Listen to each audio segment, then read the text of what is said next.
Good afternoon and welcome. My name is Nancy Antil. I'm the Chief of Protocol for the Parliament of Canada, and I'll be your Master of Ceremonies today. Je m'appelle Nancy Antil, je suis la chef du protocole pour le Parlement du Canada, et je serai votre maître de cérémonie aujourd'hui.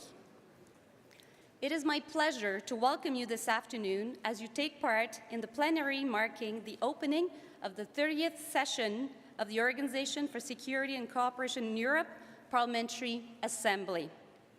In the spirit of reconciliation, it is an honor to host this event on the land of the Squamish, Tsleil-Waututh, Musqueam nations. I would now ask the Canadian and OSCPA officials to proceed to their seat at the head table.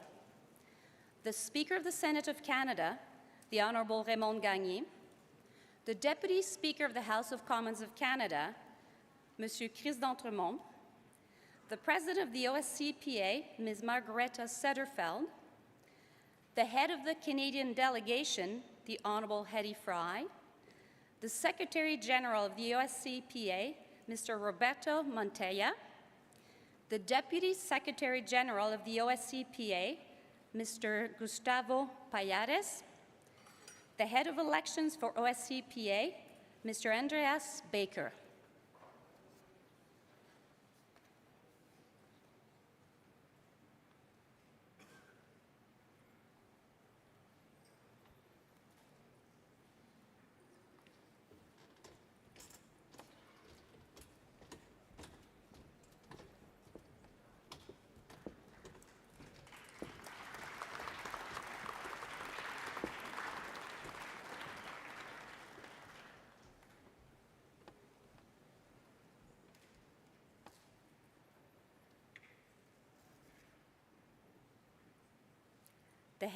The President of the OSC Parliamentary Assembly, Ms. Margareta Sederfeld, will now say a few words to mark the opening of the 30th annual session. Ms. Sederfeld?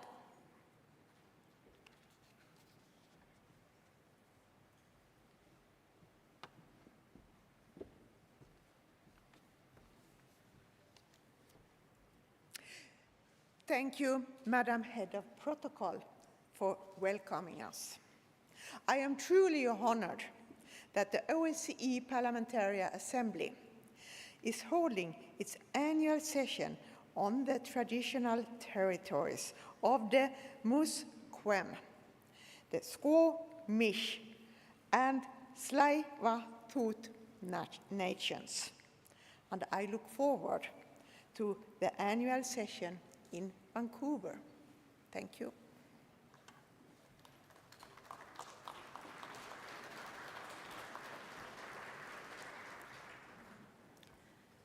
Thank you, Ms. Sederfeld. J'aimerais inviter la présidente du Sénat du Canada, l'honorable Raymond Gagné, à nous adresser la parole. Présidente Gagné?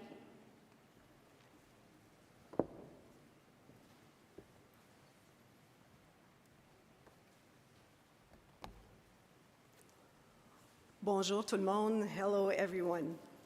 It is certainly a pleasure to be here.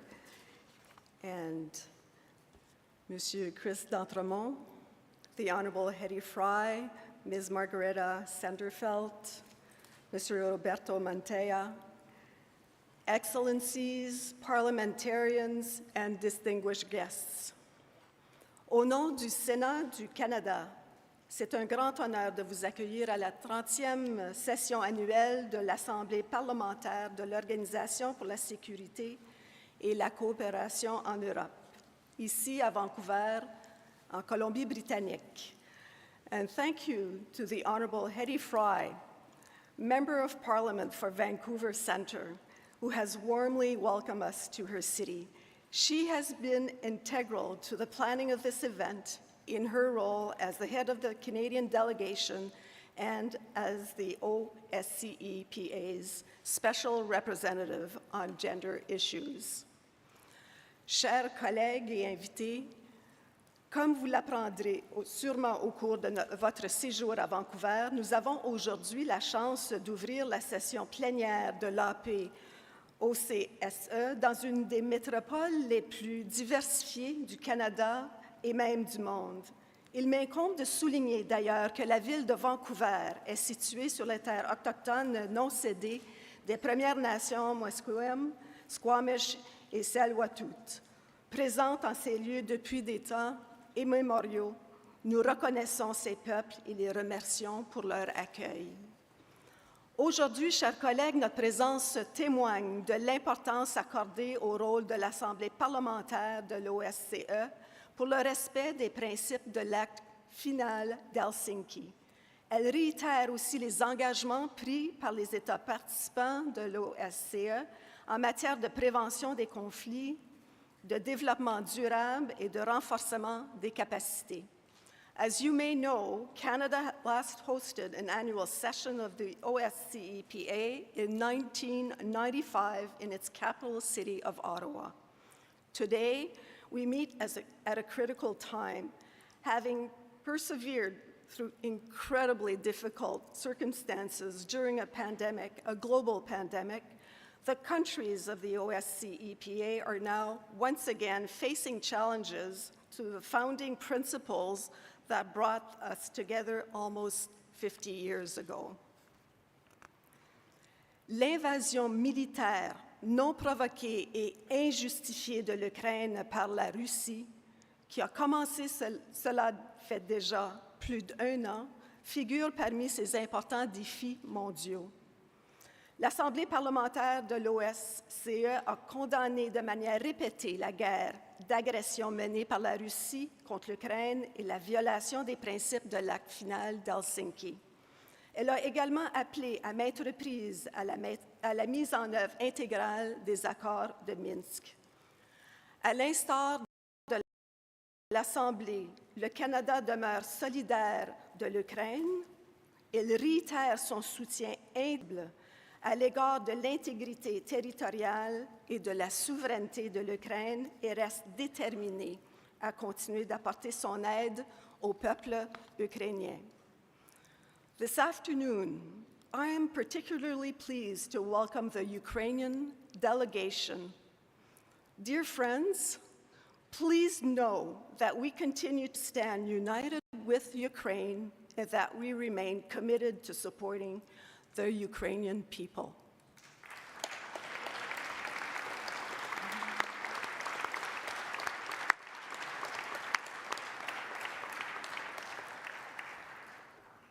Dear colleagues, discussions at the 30th annual session of the OSCE-PA will focus on the following theme: strengthening regional security by fostering democratic and inclusive societies, the role of the OSCE-PA. Ce thème nous invite à explorer comment nous, en tant que parlementaires, pouvons promouvoir une société inclusive afin de libérer le plein potentiel des divers segments de nos populations. Il offre aussi l'occasion de réfléchir sur les manières dont nous pouvons rendre nos institutions, nos politiques et nos services de plus en plus accessibles, responsables et adaptés à tous les membres de la société. De plus, ce thème encourage le dialogue interparlementaire sur les enjeux transfrontaliers auxquels les États participants de l'Association parlementaire OSCE sont confrontés actuellement, tels la gestion durable des ressources naturelles et la lutte contre les changements climatiques avec l'objectif de renforcer la sécurité régionale. Colleagues, this annual session is a unique opportunity to have an open and fruitful exchange of views on issues that matter to Europe and indeed to the world. As we explore the role of the OSCE-PA and of parliamentarians in strengthening regional security by fostering democratic and inclusive societies, I certainly look forward to engaging with you all throughout the session. De la part du Sénat du Canada, je vous offre ma sincère gratitude pour votre participation à la 30e session annuelle de l'Assemblée parlementaire de l'OSCE et je vous souhaite une session productive et surtout agréable, surtout une session agréable ici à Vancouver. Miigwech, merci, thank you.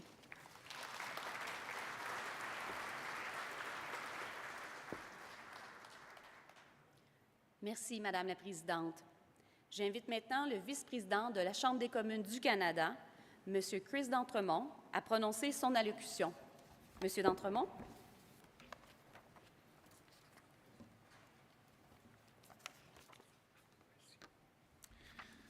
Good afternoon.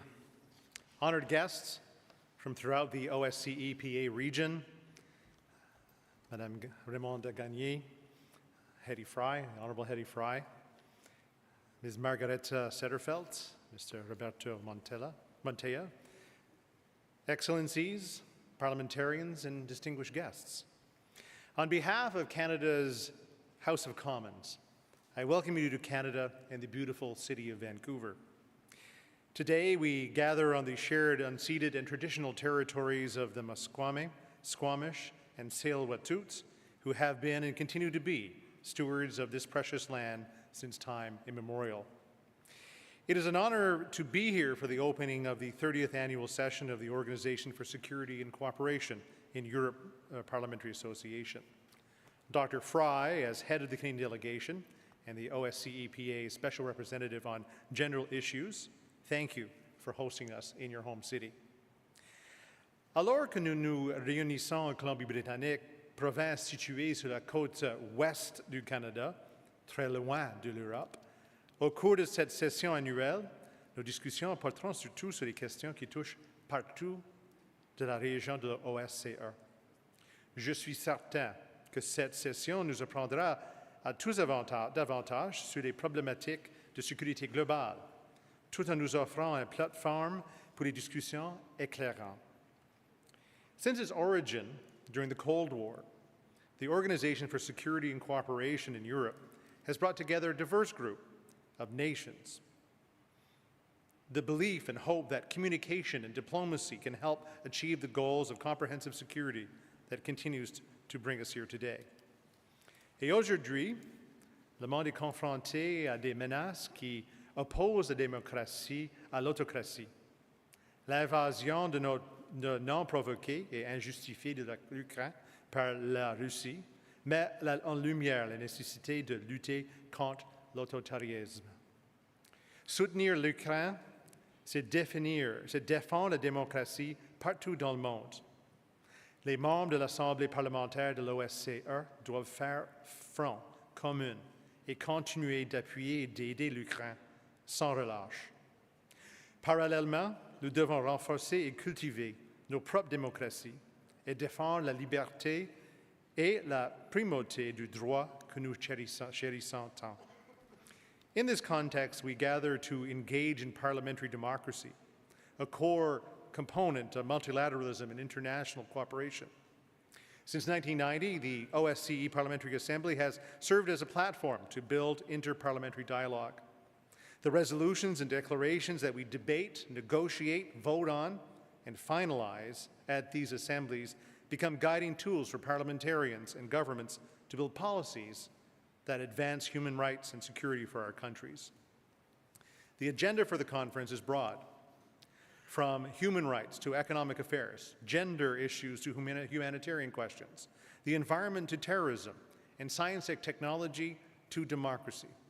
I am certain the discussions will ensue and will be thought-provoking and productive.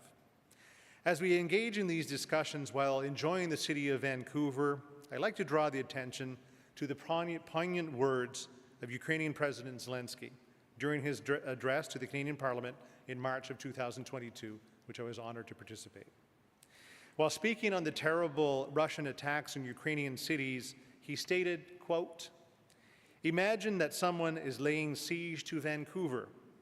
Can you just imagine for a second?" End of quote. That image should be a stark reminder for all of us while we're at this meeting.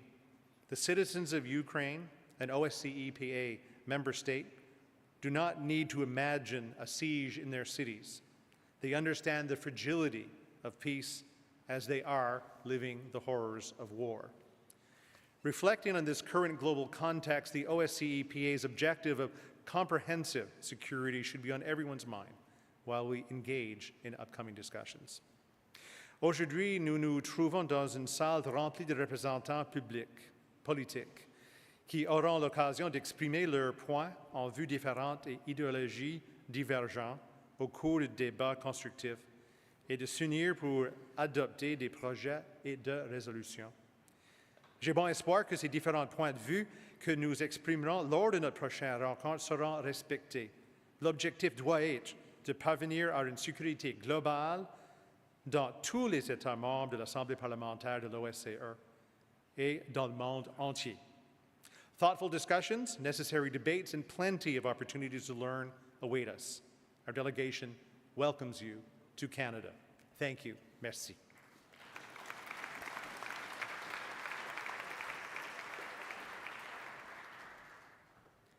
Thank you. Merci, Monsieur d'Entremont. I now introduce the head of the Canadian delegation, the Honourable Hedy Fry.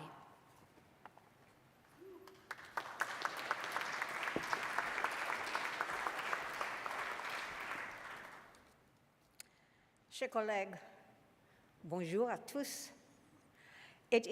I'm nervous. Can you imagine me being nervous? But I am. I want to welcome you on behalf of the Canadian delegation who are seated here today to this beautiful city of Vancouver, and to say that we are so pleased and honored to be on the unceded and traditional territory of the Coast Salish peoples, the Musqueam, the Squamish, and the Tsleil-Waututh. And we want to thank them for opening up this land that they have inhabited for hundreds of thousands of years to us, to come and live here as a diverse society. I'm looking at all the familiar faces and friends I see in the room, and I want to say that this is only the second time that Canada has actually hosted an OSCE-PA meeting, and the last time was far too long ago. And this is going to be the first time that we will have a Vancouver Declaration coming out of this meeting. So I'm looking forward to that and very proud of it. Most of you, especially from Central Asia and the Caucasus, have traveled a long way to be here. And I want you to know that we're happy you made the journey. This is my city. C'est mon circonscription. It is where my riding is, it is where I live, and I want to say I think it is the most beautiful city in the world. Just boasting a little bit. But I also want you to know a couple of things about this city. This city is actually by the Pacific Ocean. It's a beautiful city, but 41% of the people who live in this city identify as immigrants. We are a very diverse city. We're a city made up of different people who speak many, many different languages. We are the youngest city, I would say, possibly in Canada. We're only 157 years old in this country, but Canada, Vancouver itself, is very, very young. And we are going to be celebrating our birthday tomorrow on July the 1st. The Canadian National Day is going to be celebrated on July the 1st tomorrow. So you're going to see there are going to be all kinds of people hanging around, thronging, singing, dancing, music. We like to celebrate here in Canada. And so I want you to participate in as much of the ceremony and the crowds as you can see happening. I want you to also know that one of the largest Indigenous populations in Canada live here, in this province of British Columbia, and in this city of ours, in Vancouver. In this city, you will find the plurality that the OSCE represents. Different countries, different languages, different people, different cultures, different values, different ways of looking at life. But one thing that binds us together as Canadians is we have common values. We share common vision. We know where we want to go, what we want to be, and we do in the OSCE-PA. We share common values. That's what brings us together. We share values of democracy. We all want to live in peace in our own sovereign nation, feeling secure, being able to look to the future, build a country for our children and our grandchildren to be proud of. That's what we want here in Canada as well. And so we have that in common. And so I want to say that building secure, which is what the OSCE is about, building secure democratic institutions is at the heart of what we want to do here. This is an important meeting. We all know that focused on this meeting is going to be the war, the illegal and horrific war that Russia is waging on Ukraine. We stand with Ukrainian people in Canada and here at the OSCE. We know that they are fighting our fight. They're fighting the fight for democracy. They're fighting the fight for the values we all hold dear. They're fighting that fight, and so we have to support them because they're fighting for us. They're fighting for our aspirations and our hopes as a region. And this is something that I want us to think about as we go through this session. We know that the vision for comprehensive security cannot be achieved unless we have geopolitical stability, and we don't have that right now. In many parts of our region, there is instability. It doesn't mean that it's necessarily going to end. It means that we've got to work together. Dialogue is what we talk about, what we use here. We've got to talk about peace. We've got to talk about security. We've got to talk about getting women involved in peace and security. I have to throw in the gender right, or else you'd be disappointed in me. I'm looking forward to us having very fruitful discussions. We're going to disagree. We often do. And we disagree sometimes very passionately. But at the end of the day, we share the same vision.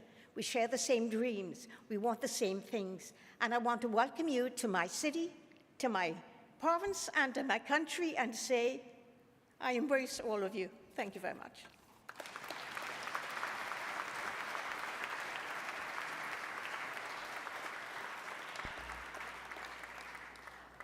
Thank you, Ms. Fry. Je vous invite à porter votre attention sur les écrans devant vous pour un message vidéo du Premier ministre du Canada, le très honorable Justin Trudeau. Hello everyone, bonjour à tous, and welcome to Vancouver for the 30th annual session of the Organization for Security and Cooperation in Europe Parliamentary Assembly. Before I begin, I'd like to recognize and thank Dr. Hedy Fry for leading the Canadian delegation. On est ici aujourd'hui pour discuter des changements climatiques, du renforcement de l'autonomie des femmes, des droits de la personne et, bien sûr, de la paix et de la sécurité dans la région de l'OSCE et du travail à faire pour protéger la démocratie dans le monde entier. Alors que la guerre en Ukraine entre dans sa deuxième année, les tribunes internationales comme celle-ci sont plus importantes que jamais. Russia's brutal war has decimated communities, taken thousands of lives, and brought instability back to Europe. It has forced Ukrainians to fight for their national identity and the values of freedom, sovereignty, and territorial integrity. And as Ukraine maintains its heroic resistance, we have a responsibility to stand up for these values too.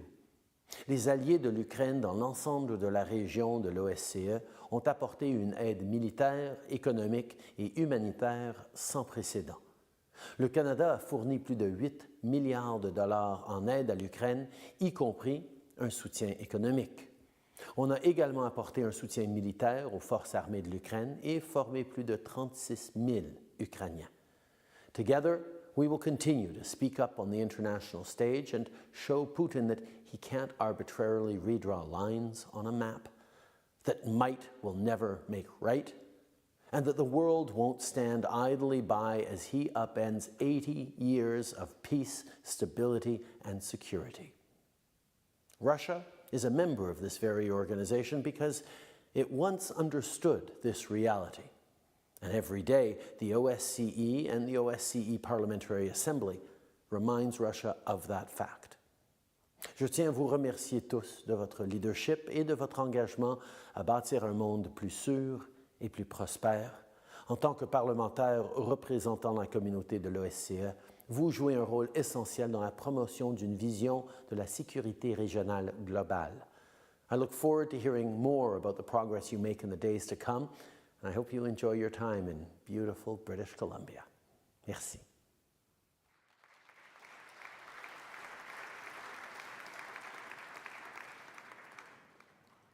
The last speech of this portion of the opening plenary will be delivered by the President of the OSCE Parliamentary Assembly, Ms. Margareta Sederfeld.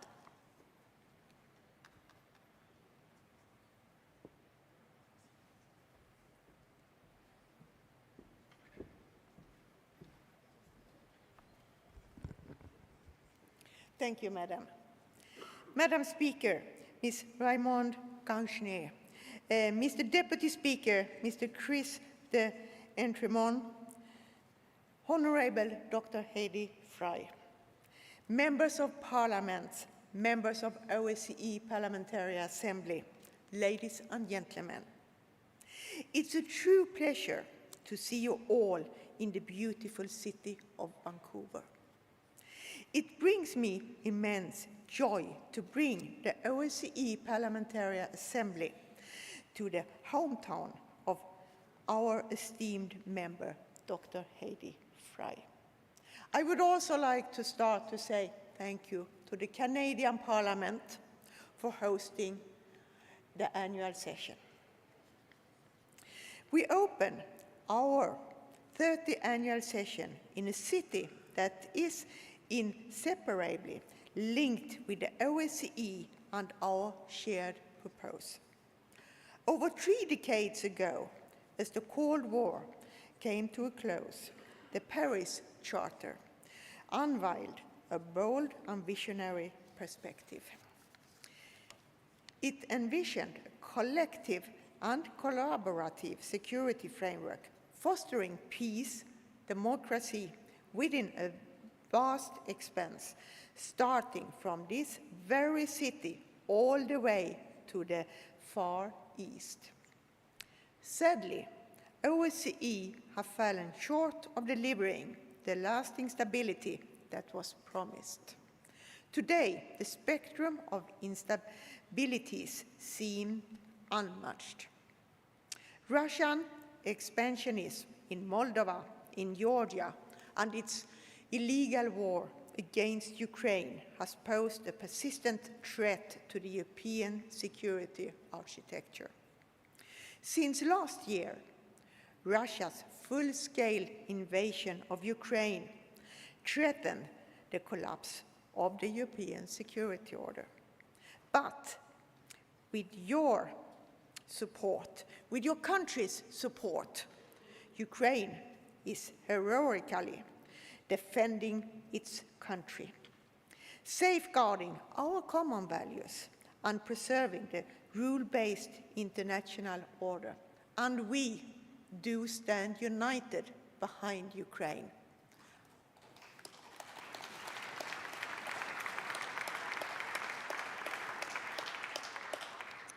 Yet, anywhere in the OSCE region, we must remain Italian.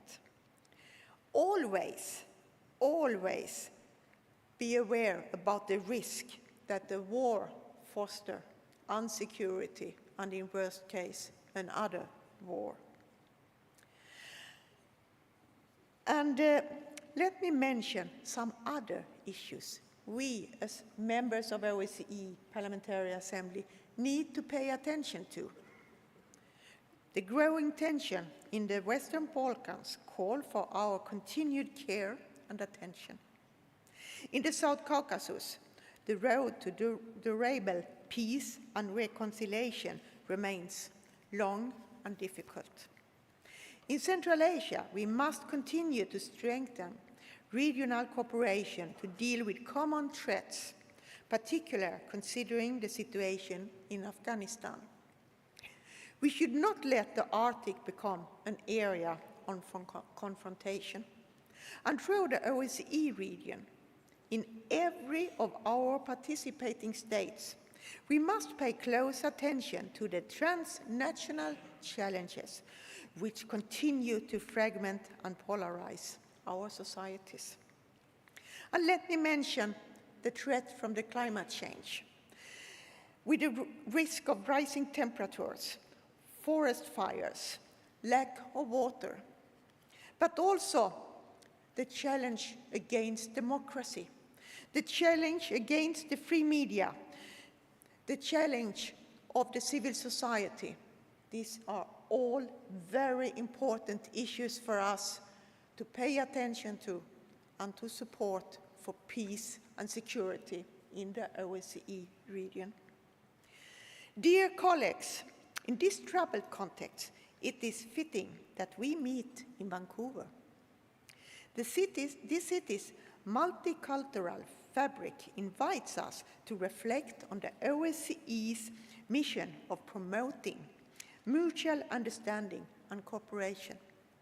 As we look out to Vancouver Bay and its evergreen mountains, we must feel energized to address our environmental challenges and combat climate change. And building on Heidi Fry's pioneering work, we must continue to strengthen our commitment to gender equality, drawing inspiration from Vancouver's achievements to promote inclusive society throughout OSCE. Dear friends, dear members of parliament, evidently the war in Ukraine remains at the top of our political agenda for this annual session. And this morning, our standing committee established a new committee to more effectively coordinate our actions in support of Ukraine and its people. In a moment, this assembly will consider a draft resolution on the OSCE and the OSCE PA's credibility in the face of Russia's continued aggression against Ukraine. OSCE Parliamentary Assembly, we have stand united with Ukraine since the illegal annexation of Crimea 2014, and we will continue to do so until the war is over and Ukraine have reached an agreement to keep its international recognized territory, independence and freedom, because that's why we are here.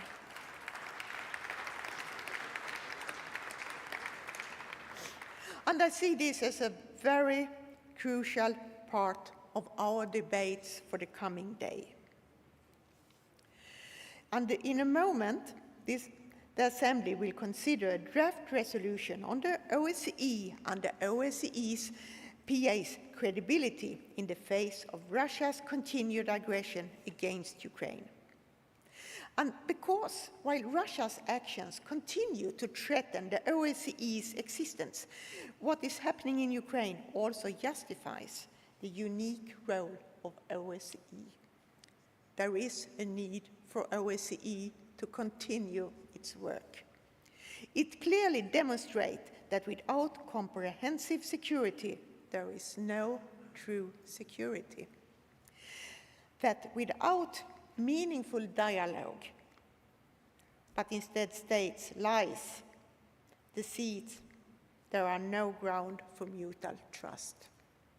That without free elections, without independent media, without a strong civil society, and without democratic control, war can be unleashed on our neighbor.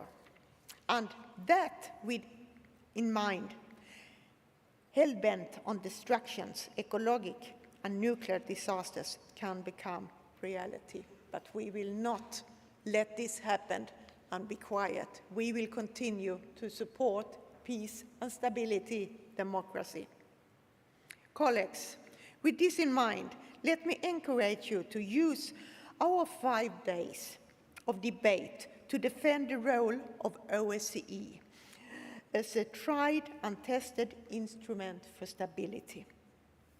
While there is still great uncertainty about how OSCE can continue to function in the months and years ahead, the Parliamentary Assembly should pave a way of this precarious situation. And I'm very proud to announce that the Standing Committee adopted also the budget for 23-24 this morning in the Standing Committee.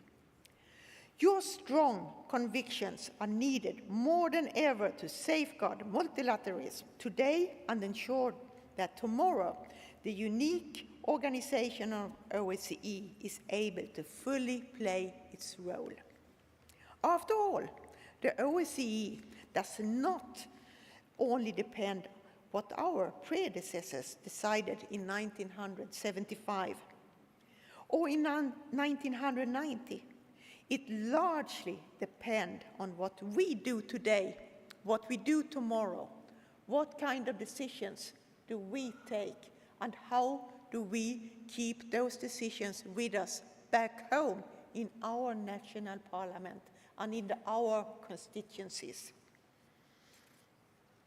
It depends on our commitment to regularly engage with our governments, with diplomats, with international organizations, and far and most as parliamentarians elected by our people in our constituency, how we bring the message with us back home, because we need to continue the work after the meeting is ended.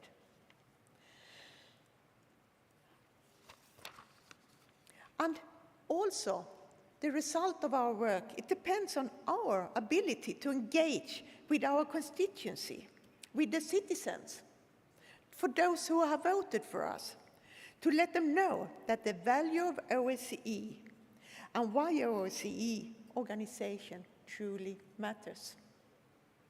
In today's world, it largely depends on our capacity to mobilize civil society and flexible coalitions to complement the work of the government, because we, as parliamentarians, we are the legislators, we are the ones who are elected. And I would say that tomorrow, if we want the OSCE to be the space for real dialogue between all 57 participating states, it also depends on our willingness to empower diverse voices, including young and female leaders throughout the OSCE region. And let me say that multilateralism, there are those who say that multilateralism is not relevant any longer. I say the opposite. Multilateralism is very important. We need to support it. We need to show that we, members of OSCE, member of a multilateral organization, that we can make impact. And this is some of my thoughts for the debate that, to guide our debates here in Vancouver.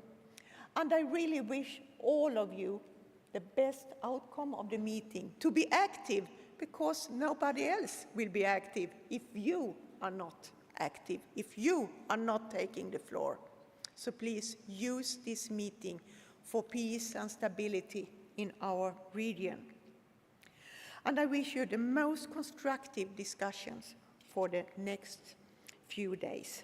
And I hope that when we leave the beautiful city of Vancouver, we can exploit the political energy here in our room to ensure that together we can overcome the OSCE's existential challenge and continue to build on 5 decades of Euro-Atlantic and Euro-Asian security cooperation.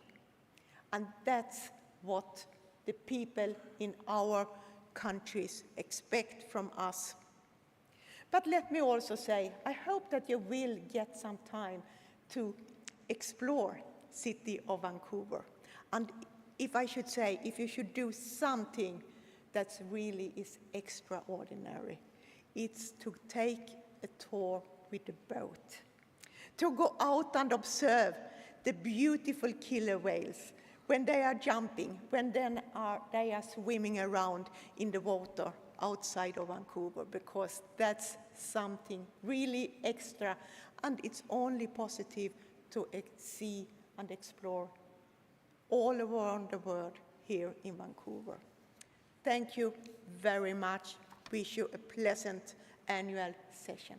Thank you.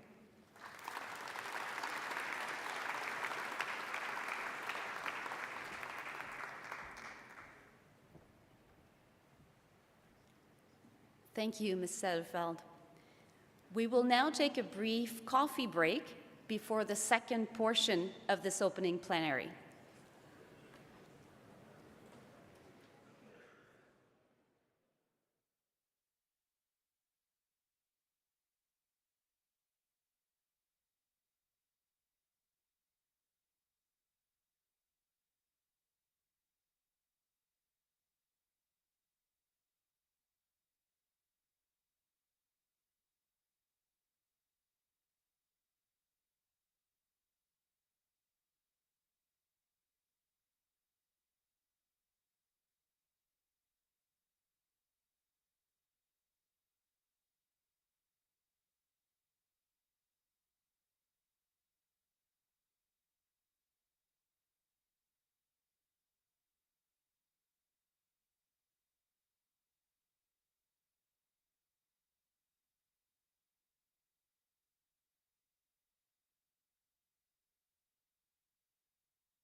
Dear colleagues, take your seat. We will start in a few minutes.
The meeting will start soon.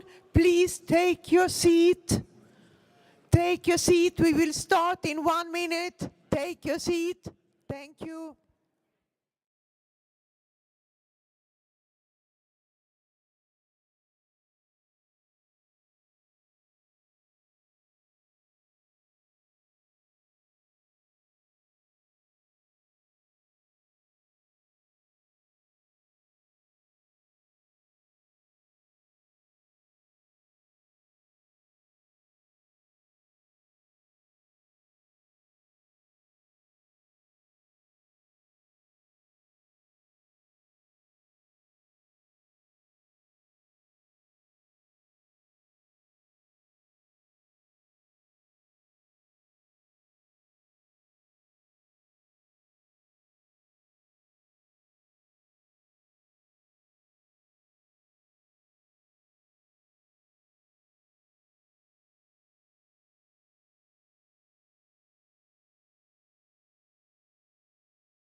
Please take your seat and we will start in 10 seconds.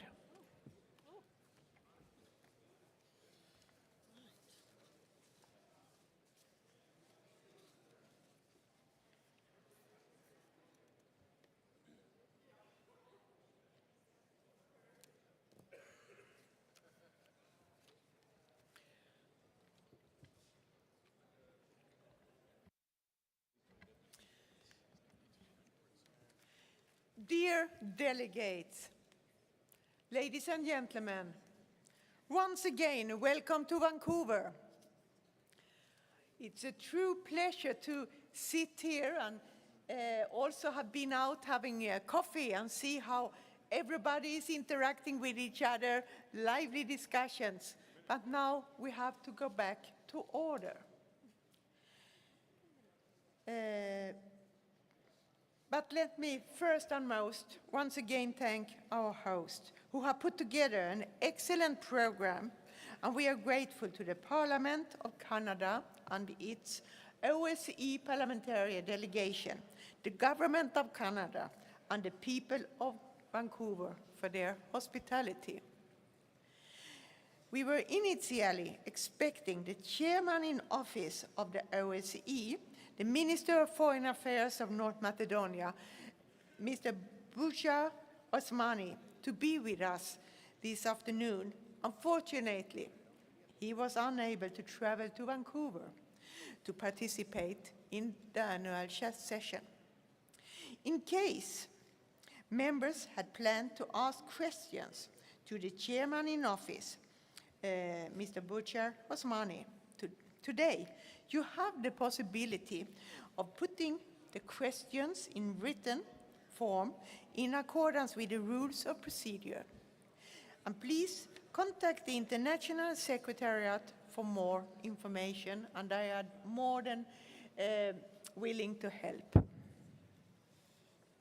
Before we begin with the consideration of supplementary items which have been assigned to the plenary, I would like to recognize that the delegation of Portugal was unable to take the floor at the end of the standing committee this morning.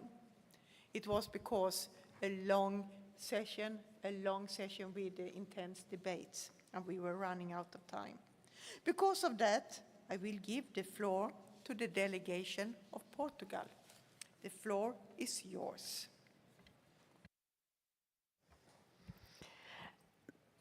Good afternoon to you all. Madam Chair, dear colleagues, we would like to approach the question of the deaths on the Mediterranean. And we must prevent deaths of migrants and refugees in the Mediterranean Sea because human lives matters. According with human rights organizations, more than 1,200 people have died in the Mediterranean last year, adding to the horrifying number of almost 25,000 deaths since 2014. While the endless tragedy has many causes, the decision of European governments to prioritize border control over sea rescue is central. The tragedies in the Mediterranean Sea happen again and again, with the death of thousands of persons, among them many children and women that want to flee to have better opportunities and safety, avoid political repression and conflicts. Those deaths have already become a banality since too much time, and every new drones of precarious boats face indifference of public opinion, which is alarming and unacceptable. The last drowning in the Mediterranean Sea in mid-June is a shocking offense to our values and to human dignity. Hundreds of women and children died after a boat that was detected by authorities of several countries sank, abandoned to their fate, and that is very wrong since long time ago. Human lives matter. We need to put on the table all circumstances that cause these tragedies. We need to implement safe, effective, and legal mechanisms in migration flows to save lives. The deaths in the Mediterranean Sea must stop, but for that, we need to have a catalogue of the problems that prevent that to happen and to make a set of recommendations in order to stop this drama.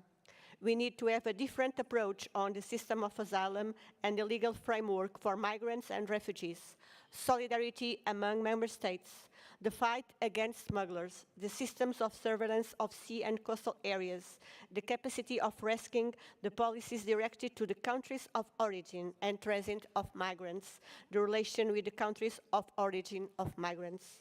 Refugees and asylum seekers cannot receive protection due to the lack of a functioning asylum system, the limited role of United Nations High Commissioner, and the lack of strong legislation within several states to provide protection to refugees. Many people see no other option but to try and cross the Mediterranean Sea in an attempt to reach safety in Europe. Europe cannot abdicate of its responsibility to ensure search and rescue in the Mediterranean Sea. Thus, the ocean national parliaments must take urgent action to provide safe and legal channels for people to seek asylum and needs to create legal migration pathways that make wider use of legal entry canals. We must request OSCE to submit a comprehensive report on the Mediterranean Sea using the expertise and experience of our ad hoc group for migrations. We need to support the United Nations appeal to opening an investigation procedure to the last tragedy in order to protect the victims of human trafficking. OSCE must be in the forefront of the fight against the deaths in the Mediterranean Sea due to our human dimension and commitments. Until a comprehensive solution is put in place, the mass drowning in the Mediterranean Sea will continue, and we cannot ignore because human lives matter. Many thanks for your attention.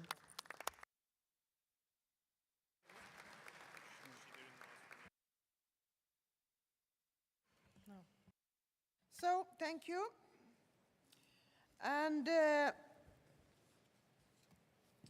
now,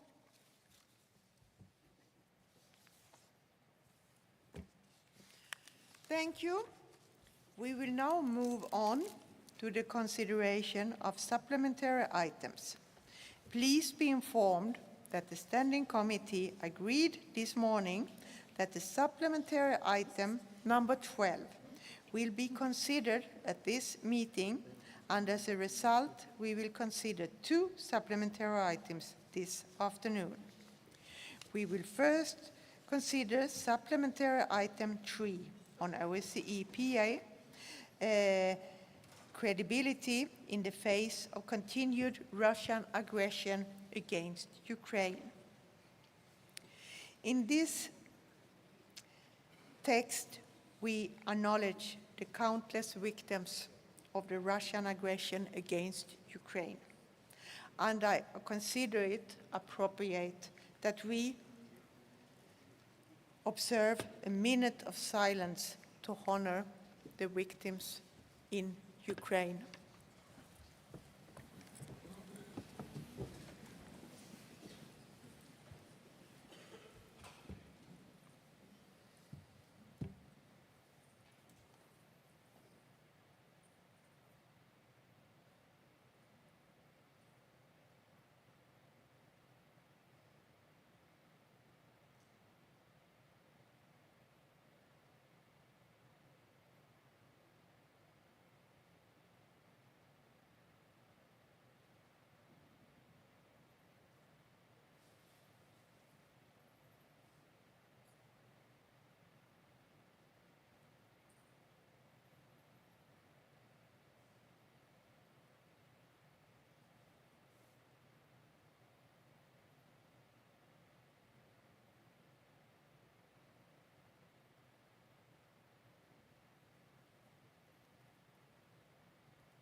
Number 4 on the agenda, consideration of supplementary items.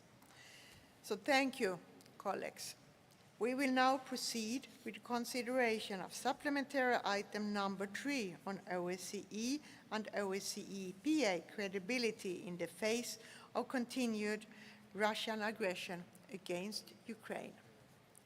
I will give the floor to Mr. Mikita Potorayev, head of the Ukrainian delegation, to present the supplementary item. And I will now give the floor to Mr. Mikita Potorayev. The floor is yours. Thank you. Madam President, dear colleagues, I won't take a lot of time. According to the last sociological researches, more than 50% of Ukrainian citizens already have lost some of their closest relatives or friends in this horrible war.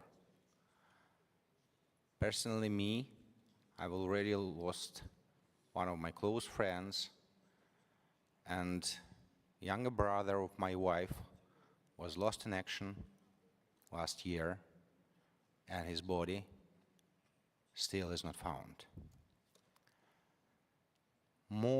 Even more than these 50% of us have close people who were severely injured or wounded in this war. You all know what to do. Military support of Ukraine, political support of Ukraine, stronger sanctions against aggressor. This is what this supplementary item about. It's about absolutely impossibility to let terroristic state to continue this war, to make new acts of genocide, of terrorism, including ecological terrorism, even ecocide. So we know that we can rely on all of you, and we ask you to support and vote in favor for this supplementary item. The responsibility should come to the aggressor.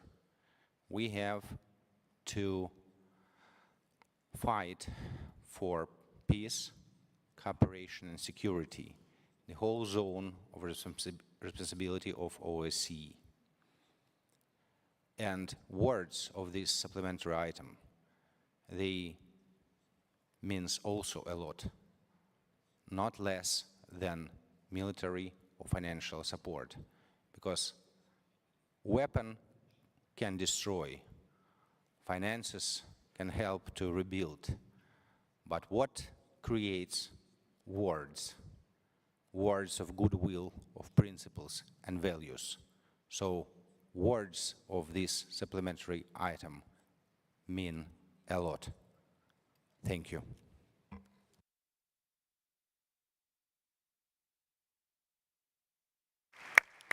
Thank you, Mr. Mikita Potorayev.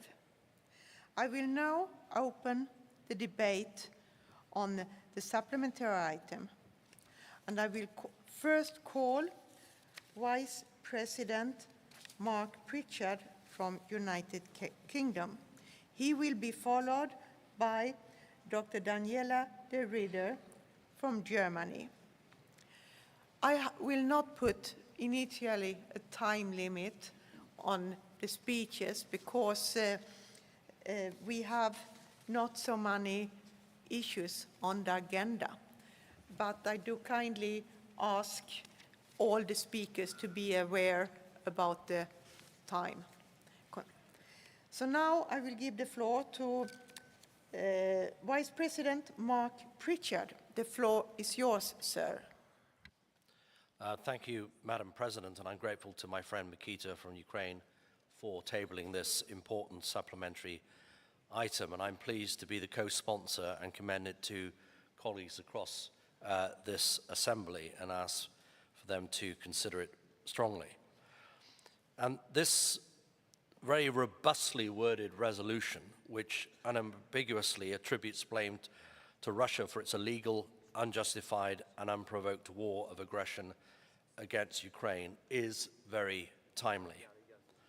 It is clear that Russia's actions are in direct breach of OSCE core principles and the Helsinki Final Act. I support colleagues in condemning its actions here and in our national parliaments and bringing these issues to the attention of our respective governments. The UK government has sanctioned Russian members of parliament and senior officials for their support of the war. And the UK government is supportive of this important supplementary item. And I'm proud that the UK is one of the largest providers of aid to Ukraine and will continue to be until Ukraine's sovereignty is restored and it can take its rightful place amongst Europe's family of democratic nations by acceding to NATO. The item discusses the genocide and war crimes committed by the Russian Federation, as referenced by our distinguished colleague from the United States, Congressman Richard Hudson, who referenced genocide several times, and rightly so.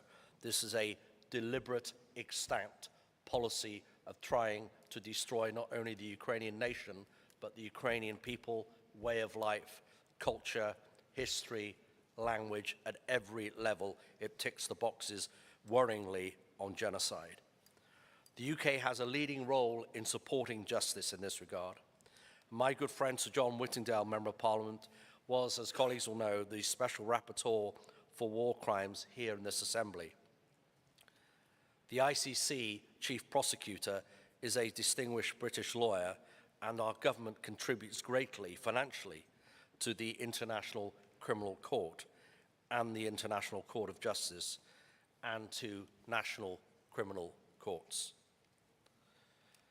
And the UK government and the UK delegation of which I lead in this Assembly are also supportive of exploring the creation of an internationalized tribunal based in Ukraine's judicial system to prosecute locally the crime of aggression against Ukraine referenced in this item.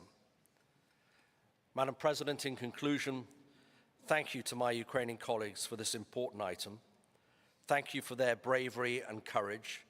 Thank you for their resoluteness and resilience in the face of aggression, some of it not always militarily, some of it diplomatic and political, but putting their country first, putting their politics aside, and I would ask that others do the same in supporting this item, this final declaration. And I'll just conclude in saying that all of us, whatever countries we come from, whether large or small, whether we're from the left or the right, in our own individual histories and our nations, in the meta-narrative of this earth that we all, the coil, mortal coil as Shakespeare would refer to it, we all know that eventually, light does overcome darkness.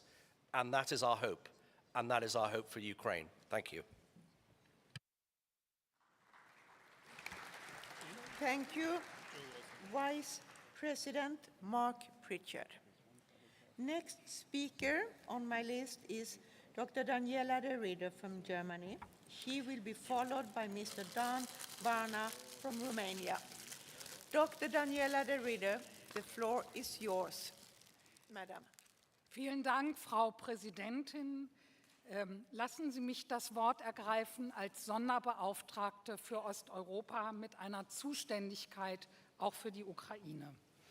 Russlands imperialistischer Angriffskrieg gegen die Ukraine, den wir auf das Schärfste verurteilen, ist ein Epochenbruch, der die regelbasierte Friedensordnung in unseren Grundfesten erschüttert hat. Und es ist gut, dass wir heute hier in Vancouver darüber sprechen können, was die Konsequenzen daraus sind.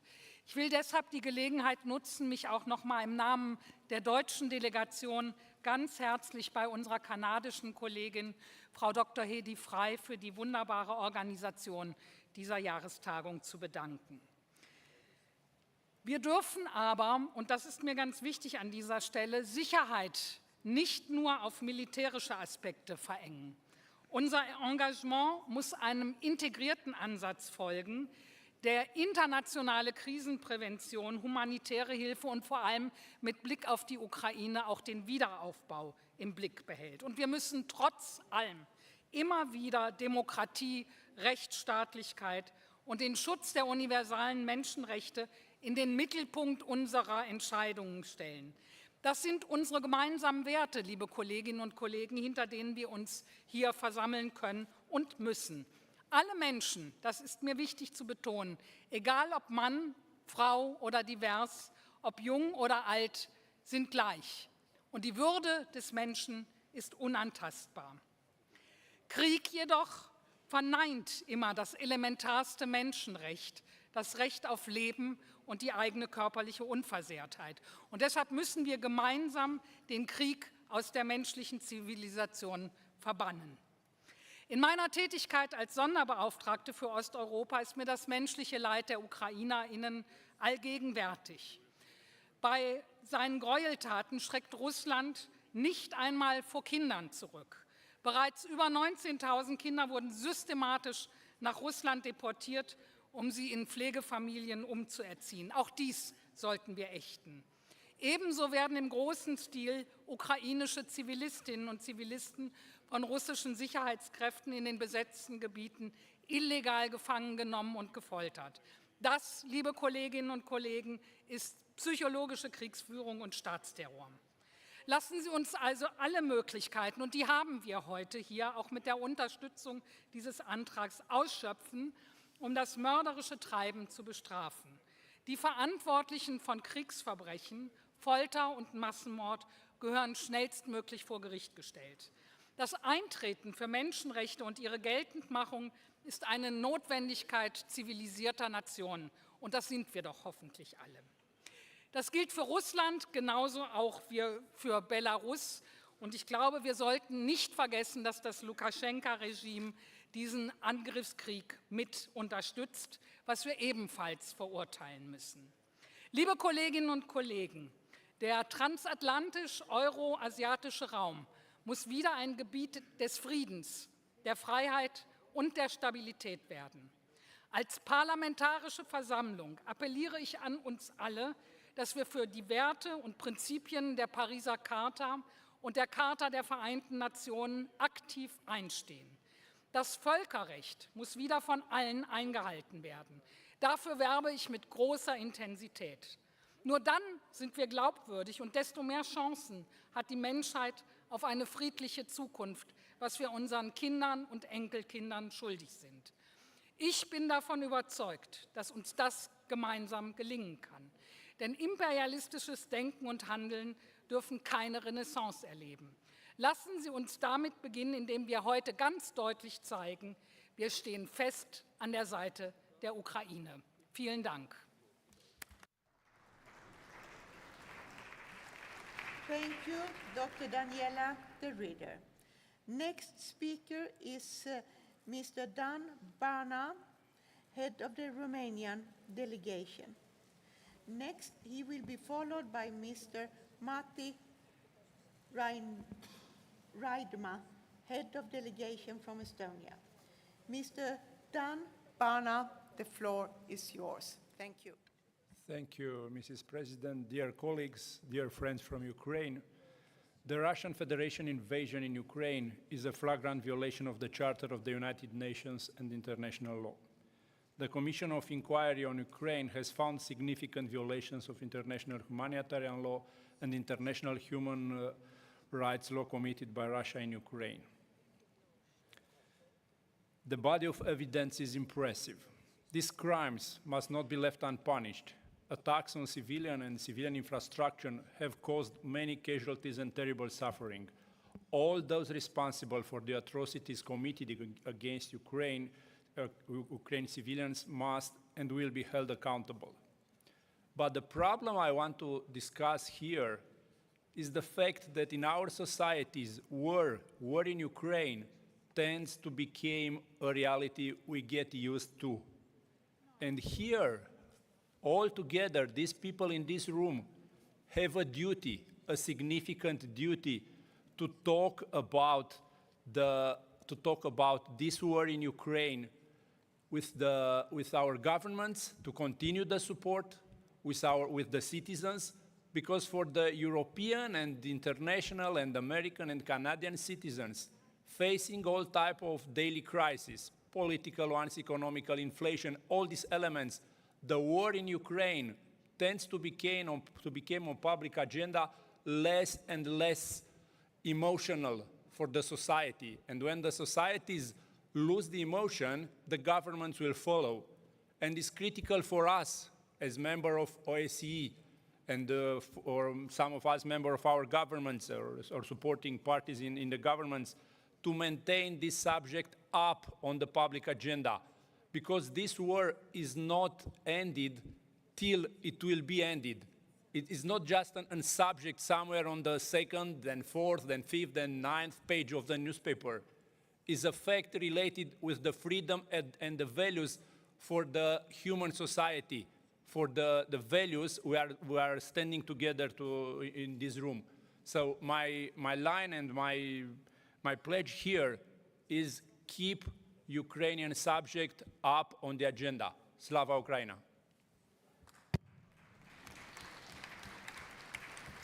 Thank you, Mr. Dan Varna.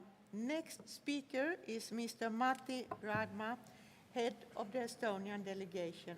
He will be followed by Senator Ben Cardin, head of the US delegation. Mr. Matti Raidma, the floor is yours, sir. Thank you. Thank you, Madam President. On behalf of the Estonian delegation, I would like to express full support to the supplementary item initiated by our Ukrainian colleagues, especially welcoming paragraph 20 on the draft resolution addressing the need for special tribunal. The Estonian parliament has adopted 6 statements on Ukraine.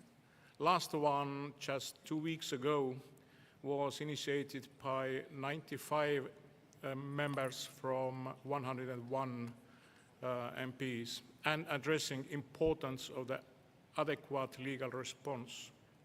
The Russian Federation war of aggression against Ukraine is the most outrageous act of aggression in Europe since the Second World War. It is the duty of all of us to hold to account individually those involved in planning, preparing, initiating, or committing the crime of aggression against Ukraine, in addition to perpetrators of genocide, crimes against humanity, and war crimes. The crime of aggression, by its essence, is a crime committed by the leadership of the country. Already, the Nuremberg Charter formulated the principle that the leaders, organizers, instigators, and accomplices of the war of aggression who participate in the formulation of or execution of the war plan are responsible for the act performed by any persons in execution of such plan. Without the trial of the perpetrators of the crime aggression, it will not be possible to achieve a just and lasting peace, both in Ukraine and in all Europe. We believe that special international tribunal for the crime of aggression has to be established to prosecute the crime of aggression committed by the leadership of Russian Federation. Thank you. Slava Ukraini. Thank you, Mr. Matti Raidma. Next speaker is Senator Ben Cardin, head of the delegation from United States. He will be followed by Vice President Pierre John Pons from Spain. Senator Ben Cardin, the floor is yours. Thank you, Madam President. First, I want to thank the Ukrainian delegation for bringing forward this resolution so we can demonstrate our unqualified support for Ukraine. We have seen the most significant challenge to European security since World War II. The U.S. delegation is united in our support for Ukraine. We are comprised of Democrats, Republicans, House members, and Senate members, and we are unified in our support for Ukraine. Russia has shown a complete disregard for human dignity. They have committed severe atrocities and brutalities, including kidnapping of children. They have committed genocide. Yes, we support Ukraine with our words, but also with our resources, including the armaments necessary for Ukraine to be able to defend itself. And we demand full accountability for Russia's violations of the Helsinki Final Principles, including the creation of a special international tribunal for war crimes and crimes against humanity have been committed by Russia. I am pleased that the Standing Committee has already acted with the creation of the Special Committee on Ukraine. Now we have the opportunity in this plenary session to act with a strong, unified voice in support of Ukraine. We recognize Ukraine is our front line in the defense of democracy and sovereignty. We stand with democracy and sovereignty. We stand with Ukraine.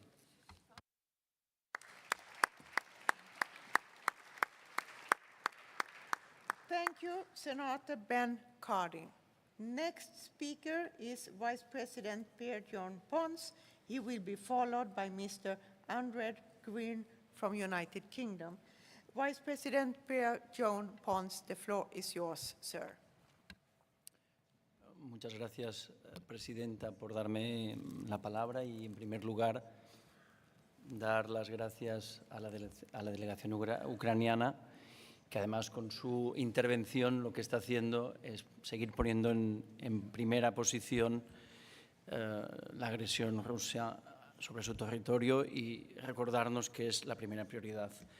En segundo lugar, también relacionar esa resolución, este ítem, con la idea de que Europa ya no es solamente un ideal, sino que es una necesidad y, por tanto, para combatir este conflicto necesitamos más Europa y, sobre todo, más OSCE y una asamblea parlamentaria más fuerte. Y quería terminar hablando de la presidencia española que empieza mañana, de la Unión Europea, con la presencia del presidente de España en Kiev, para dar esa visibilidad que se nos reclama, esa prioridad política que se nos reclama para esta agresión.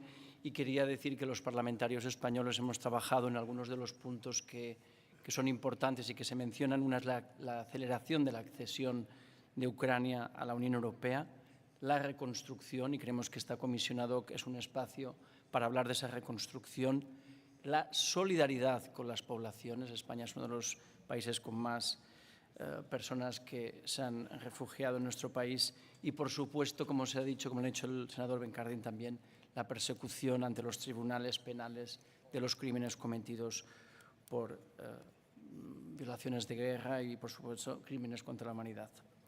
Muchísimas gracias y quería terminar recordando, como se sigue diciendo, que seguimos siendo una de las pocas organizaciones que podemos hablar de la forma más clara de la paz y, por tanto, seguimos teniendo ese roadmap que es buscar fórmulas para todos los conflictos y todas las agresiones que tenemos, de que la paz siga siendo el camino de esta organización, que es el vector principal que se describió a partir del Acta de Helsinki del 75. Gracias.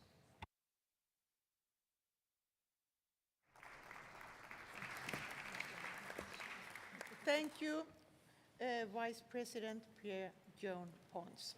Next speaker on my list is Mr. Andred Green from United Kingdom. He will be followed by Vice President Pia Kauma from Finland. Mr. Andred Green, the floor is yours, sir. Thank you, Madam President. Since the first Russian tank rolled onto Ukrainian soil on the 24th of February 2022, Europe, and indeed the world, has changed immeasurably. We have all watched in horror as Russia's illegal war has claimed countless lives, razed cities, and displaced over 8 million Ukrainians. It is easy, in the face of such horror, to feel despondent, helpless even. But we should seek inspiration from our brave Ukrainian friends and neighbours and not allow ourselves to become passive observers. The OSCE was formed on principles of democratic engagement, of uniting nations, and of improving the lives of more than 1 billion people we collectively represent. These principles are not abstract. They are utterly essential if we want to build a world that is progressive and free from violence. The Kremlin has proven time and time again that it has no regard for these principles. The OSCE, in the face of this aggression, must be steadfast in its convictions. As this draft resolution makes crystal clear, and I quote, "The Parliamentary Assembly's functioning and political engagement remains more important than ever." Putin's actions do not render the OSCE redundant, but speak to its importance. It is only through collaboration, only through engagement, and only through supporting our Ukrainian friends and neighbours that we guarantee Putin's failure and eventually look to bring peace back to Europe. We must be firm in our resolve and work tirelessly to uphold the rule of international law, democracy and security. I'm pleased that the Russian delegates have been refused entry to Canada and support the calls contained within this resolution. We must not allow Putin's vile regime to bully, threaten and co-opt an organisation which stands up for human rights and against the iron fist of tyranny wherever it appears. I would like to sincerely thank Mr. Petriev of the Ukrainian delegation for tabling this draft resolution. The United Kingdom stands for the rule of law and for democracy. We stand alongside Ukraine and we continue to offer them our unwavering support. Thank you. Slava Ukraini. Thank you, Mr. Andred Cohen. Next speaker is Vice President Pia Kauma from Finland. She will be followed by Congressman Joe Wilson from United States. Vice President Pia Kauma, the floor is yours, madam. Madam President, dear colleagues, Russia's unprovoked attack on Ukraine has put on an unforeseen strain on our organization. Yet we all know that the OSCE is still important. It has helped safeguard regional security in the post-Cold War era, and it continues to help maintain stability in Moldova, the Western Balkans, the South Caucasus, as well as in Central Asia. Despite the troubles, the OSCE remains an organization of unique value to European and Eurasian security. Our objective back in 1975 was to bring Russia and the West together to meet, to engage in dialogue and to prevent conflict. This objective is still valid. Also, we must look for new ways to play a more helpful role on the ground to restore peace in our region. The top priority now is to keep our organization and field operations functional, make sure that we have enough funds to operate, and to ensure that we do not let the current challenges lead to the disintegration of our organization. Dear colleagues, it is also necessary to renew our rules. A country that breaks all Helsinki principles cannot continue in the OSCE nor the Assembly as if nothing has happened. Although the rules reform that the Rules Committee has been preparing during the past months concerns Russia, a country that has initiated an unprovoked and aggressive attack against Ukraine, resulting in a brutal war, the rules change should also concern any other country that commits similar unlawful acts. In my opinion, this issue should be decided on the basis of suspension, not expulsion. OSCE was founded 48 years ago so that unlike-minded countries could sit around the same table. That is why a temporary suspension is the best alternative. Dear colleagues, we discussed the rules issue in Warsaw in November, but couldn't reach an agreement. The improved version of the rules amendment that was prepared for this session is better. To my understanding, it remains to be decided how and on what grounds the representatives of the monitoring committee will be appointed or would be appointed, but the most important is that all participating states feel that the appointment is fair and balanced. I suggested earlier that the suspension would be valid for 1 year at a time, and that the burden of proof in a possible extension of the suspension would lie with the Assembly. In the proposed amendment, the suspension will be valid indefinitely, but it will be assessed once a year and amended based on how the situation has evolved. I'm ready to support this if that is suggested to the Assembly.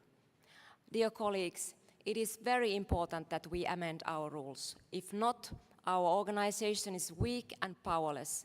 In the worst-case scenario, we end up giving other authoritarian and expansive-leaning countries a silent approval to attack another country based on false claims or unlawful claims on others' natural resources.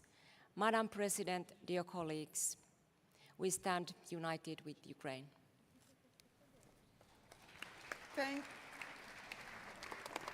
Thank you, Vice President Pia Kauma. Next speaker is Congressman Joe Wilson from United States. He will be followed by Ms. Christina Michaud from Canada. Congressman Joe Wilson, the floor is yours, sir. Thank you, Madam President, and fellow parliamentarians. We, in the civilized world, must reaffirm and condemn the war criminal Putin's murderous aggression against Ukraine. It is crucial to emphasize this war of aggression is illegal, unjustified, and a direct threat to Ukraine's sovereignty. We can recognize that war criminal Putin is sacrificing to death young Russians for Putin's personal gain of oil, money, and power. We see the extraordinary success of the people of Ukraine for their bravery and wisdom, and we recognize their extraordinary leadership. They have stood firm in defending their territorial integrity against the aggression, and their actions are fully in line with international law. We must show unwavering support for the prosecution of those criminals of the Russian Federation. It is extraordinary that the Assembly highlight the horrifying impact of Russia's aggression on innocent civilians, particularly children and women. The damage to Ukraine's infrastructure and the resulting global food and energy crises cannot be ignored. The Russian Federation's aggression deserves unequivocal and unified condemnation in the conflict between democracies with rule of law and defeating authoritarians with rule of gun.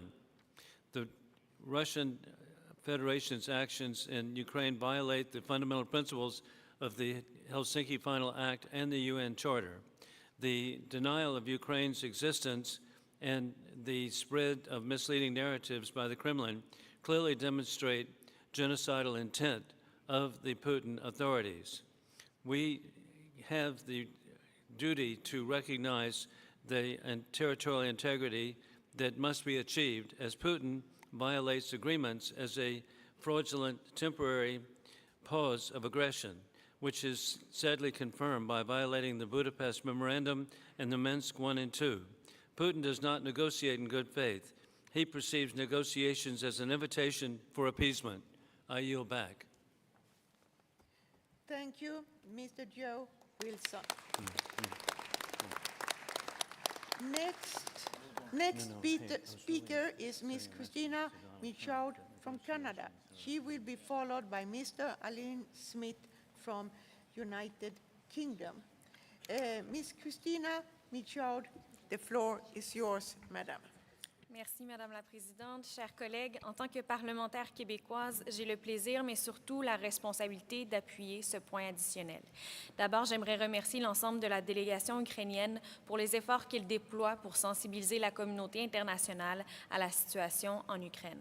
J'aimerais également saluer le courage et la résilience des Ukrainiens et Ukrainiennes qui, chaque jour, défendent leur liberté et leur souveraineté face à l'agression brutale de la Russie. La Russie porte l'entière responsabilité de cette guerre, qui constitue une violation du droit international, notamment de la Charte des Nations unies, ainsi que des engagements qu'elle a pris à l'égard de l'OSCE dans le cadre de l'acte final d'Helsinki. L'assaut de la Russie a dévasté les communautés ukrainiennes, détruit les infrastructures civiles, notamment des écoles et des hôpitaux, et déclenché une crise alimentaire et énergétique mondiale. Le Kremlin diffuse des informations erronées sur les origines de la guerre et continue de manipuler les faits. Mais les efforts de la Russie pour semer la discorde échouent. La guerre a poussé la communauté internationale à apporter un niveau de soutien financier et militaire sans précédent à l'Ukraine. Elle a également affaibli l'économie et l'armée russe tout en laissant le pays plus isolé que jamais sur le plan politique. La Russie ne s'est pas montrée disposée à engager un véritable dialogue qui doit être fondé sur le respect total de la souveraineté et de l'intégrité territoriale de l'Ukraine. En outre, la Russie s'attaque au fonctionnement des organismes multilatéraux. Ses efforts pour bloquer l'adoption du du budget de l'OSCE et pour affaiblir le fonctionnement des missions de l'organisation en sont un exemple frappant. Les actions de la Russie menacent l'efficacité et la crédibilité de l'OSCE et de l'Assemblée parlementaire de l'OSCE. Face à ces actions, nous devons utiliser tous les outils à notre disposition pour défendre l'intégrité de cette Assemblée parlementaire et demander des comptes à la Russie. Je soutiens donc fermement les efforts visant à tenir la Russie responsable de ces actes en modifiant le règlement de l'Assemblée parlementaire de l'OSCE. Je soutiens également l'appel en faveur de la création d'un tribunal spécial chargé de poursuivre les responsables du crime d'agression en Ukraine. Tous les États participants devraient apporter un soutien tangible à cette initiative qui vise à assurer la justice pour l'Ukraine. Ensemble, nous devons veiller à ce qu'il n'y ait pas d'impunité pour les crimes de guerre russes en Ukraine. Je tiens à remercier le parrain de ce point additionnel que je vous exhorte tous à appuyer. Merci, Madame la Présidente.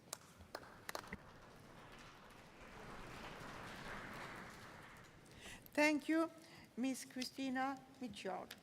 Next speaker is Mr. Aline Smith from United Kingdom. He will be followed by Dr. Heidi Fry, head of the Canadian delegation. Mr. Aline Smith, the floor is yours, sir. Madam President, thank you. Taxamita, I'm very proud as a Scottish member of the House of Commons to support this resolution and support Ukraine's fight for freedom. And it's important to stress that I sit with my British friends and our delegation speaks with one voice in support of Ukraine's fight for freedom. And I'd say to my Ukrainian friends, your fight is our fight. You fight for all of us. So I support this resolution. And we should be aware, colleagues, also that this is an opportunity to express our solidarity, of course, and we should. But this is also a challenge to us in terms of how this organisation does business and whether the rules that we operate to are fit for purpose in these times. It's a strong resolution, and it should be. And as well as expressing solidarity, I think we can surely all agree that it is quite unconscionable that this assembly, this democratic and human rights and peaceful assembly, could be abused as a platform for fake news and false narratives, as we saw as recently as our last meeting in Vienna. This is a challenge to us. Ukraine does not need warm words and sympathy. Ukraine needs action going forward. So the paragraphs 18 and 13 proposals for the suspension of Russian members are a challenge to us, that we need to look at how we do things. It's a review of our eligibility. I would suggest that the European Union's Article 7 procedure is a working template going forward as we consider in the round those changes. But meantime, the proposals that we see in paragraphs 15A and B, and also paragraphs 16 and 17, I think give us a workmanlike solution in the medium to short term. I'm glad that there is no amendments, colleagues, to this resolution. We should all support it. And I'm proud to say that Scotland stands with Ukraine. The UK stands with Ukraine. We should all of us stand with Ukraine. Slava Ukraine. Thank you, Mr. Aline Smith. Next speaker is Dr. Heidi Fry, head of the Canadian delegation. She will be followed by Mr. Mark Demes-Mackey from Belgium. Dr. Heidi Fry, the floor is yours, madam. Thank you. Thank you very much, President. You've heard me speak to this issue at every moment that I possibly could in Vienna. This is at the heart of what the OSCE and the OSCE-PA is about. Ukraine's fight is our fight. If we have rules. When you break rules in any organization, any club, any place, you have to forfeit something. There's some kind, you cannot do and break rules with impunity. Russia is doing this. Russia is not only being aggressive, it's not challenging Ukraine, it's there. It's waging an illegal war. There's genocide, there's rape of Ukrainian women. There is abduction of Ukrainian children and so, repurposing them to become Russians. There are all of the things that we know. Let's remember, the Second World War was not long ago. Did we learn any lessons from it? Did we learn that appeasement and turning a blind eye and saying we support Ukraine without taking action to actually support Ukraine? Ukraine is suggesting that we get crimes that are against humanity to be looked at and punished by a tribunal. Ukraine, in this resolution, is suggesting that we suspend Russia, not kick Russia out, not remove it, but suspend it. In Canada, we have a hockey analogy here. If you break the rules, you get benched and you're suspended. You have it in soccer, you have it in any sport. You break rules, you get benched, you get suspended for a period of time until you begin to play by the rules. Otherwise, if we don't get these rules very clearly observed in this organization, we stand for nothing. And it's one thing to say you support Ukraine, it's another thing to actually put your money where your mouth is. Thank you. Thank you, Dr. Heidi Fry. Next speaker is Mr. Marc Demasmeger from Belgium. He will be followed by Mr. Lega Gomez from Spain. Mr. Marc Demasmeger, the floor is yours, sir. Thank you. Colleagues, the OSCE serves the people, their security, their life in freedom.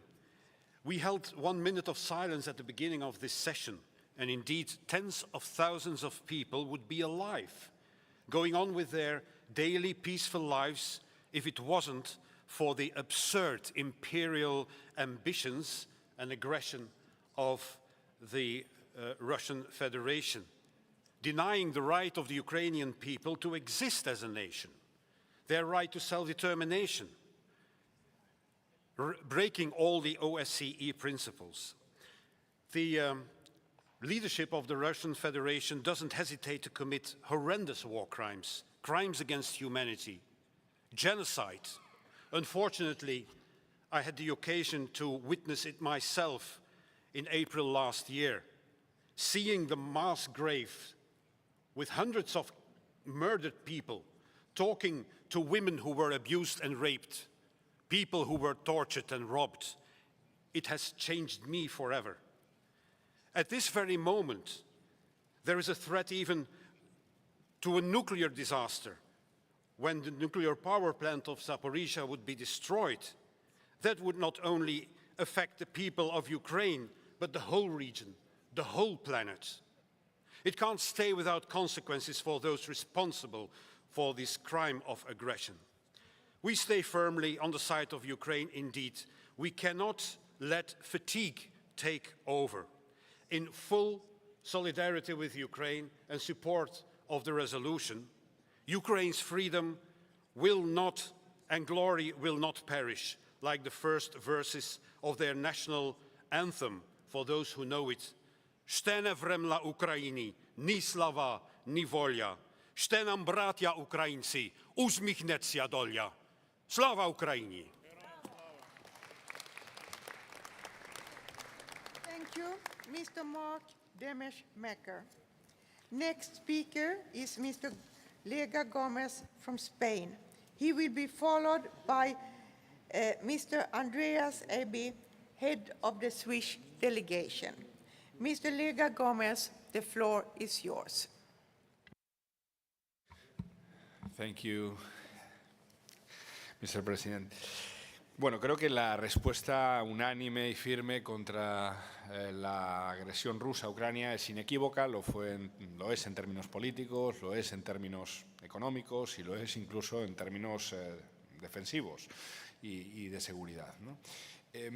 Pero en este foro, que no es un foro como puede ser la OTAN, sino que es un foro para fomentar incluso ante el más atroz conflicto y la más atroz agresión, la seguridad, la paz y la cooperación, creo que tenemos que ir más allá.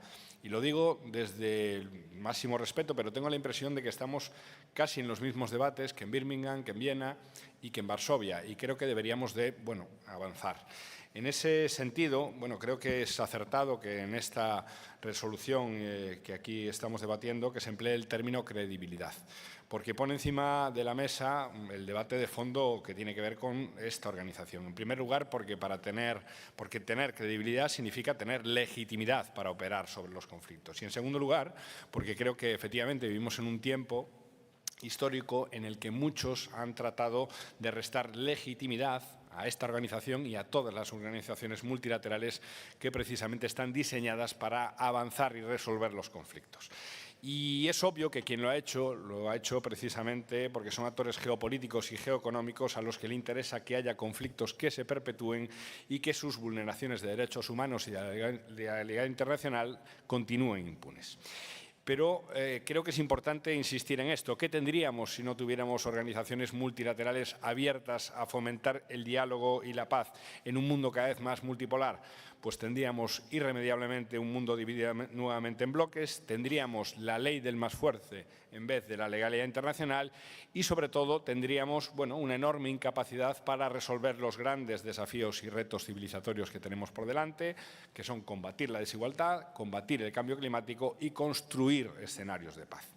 Y hoy que iniciamos esta asamblea anual, en una organización que creo que necesita nuevos impulsos y liderazgos, creo que tenemos que tener claro que para tener credibilidad, legitimidad, tenemos que ser más útiles a generar escenarios de paz. La paz y la seguridad duraderas solo se consiguen con resolución de conflicto y con paces justas. Y eso es lo que tenemos que centrar todos nuestros esfuerzos en esta asamblea.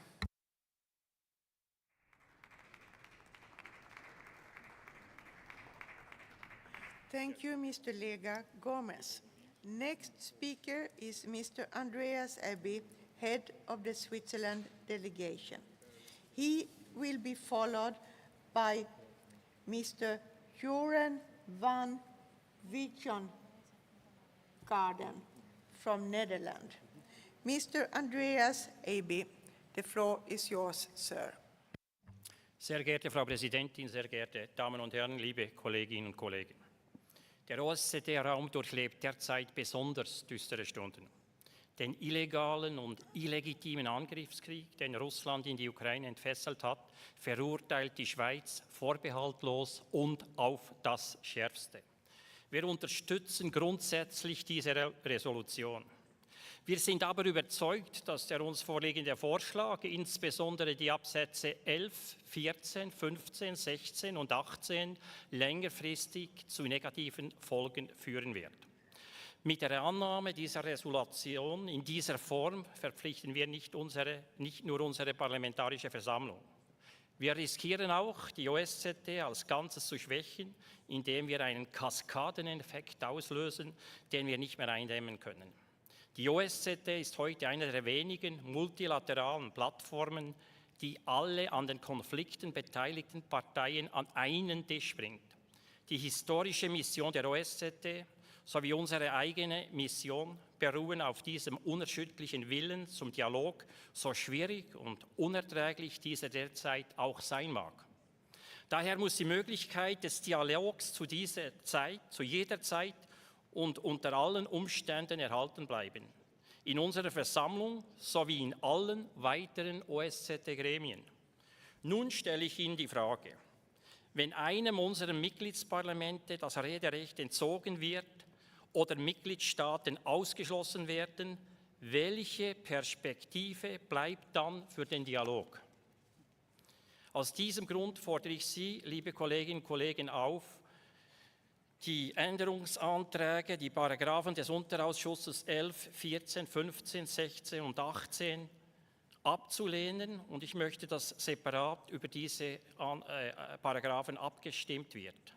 Ich betone aber nochmals mit Nachdruck, dass diese kritische Meinung zum vorliegenden Antrag nicht darüber hinwegtäuschen soll, dass wir den Angriffskrieg Russlands auf die Ukraine auf das Schärfste verurteilen.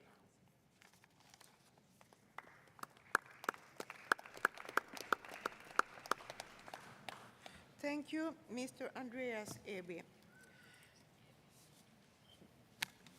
The session is supposed to go on to 6 o'clock, and time is running, and there is more and more people added to the speakers list, which is excellent in such, but I would like to limit the intervention to 3 minutes. Can you agree to a time limit of 3 minutes so we can end our meeting on time? Thank you.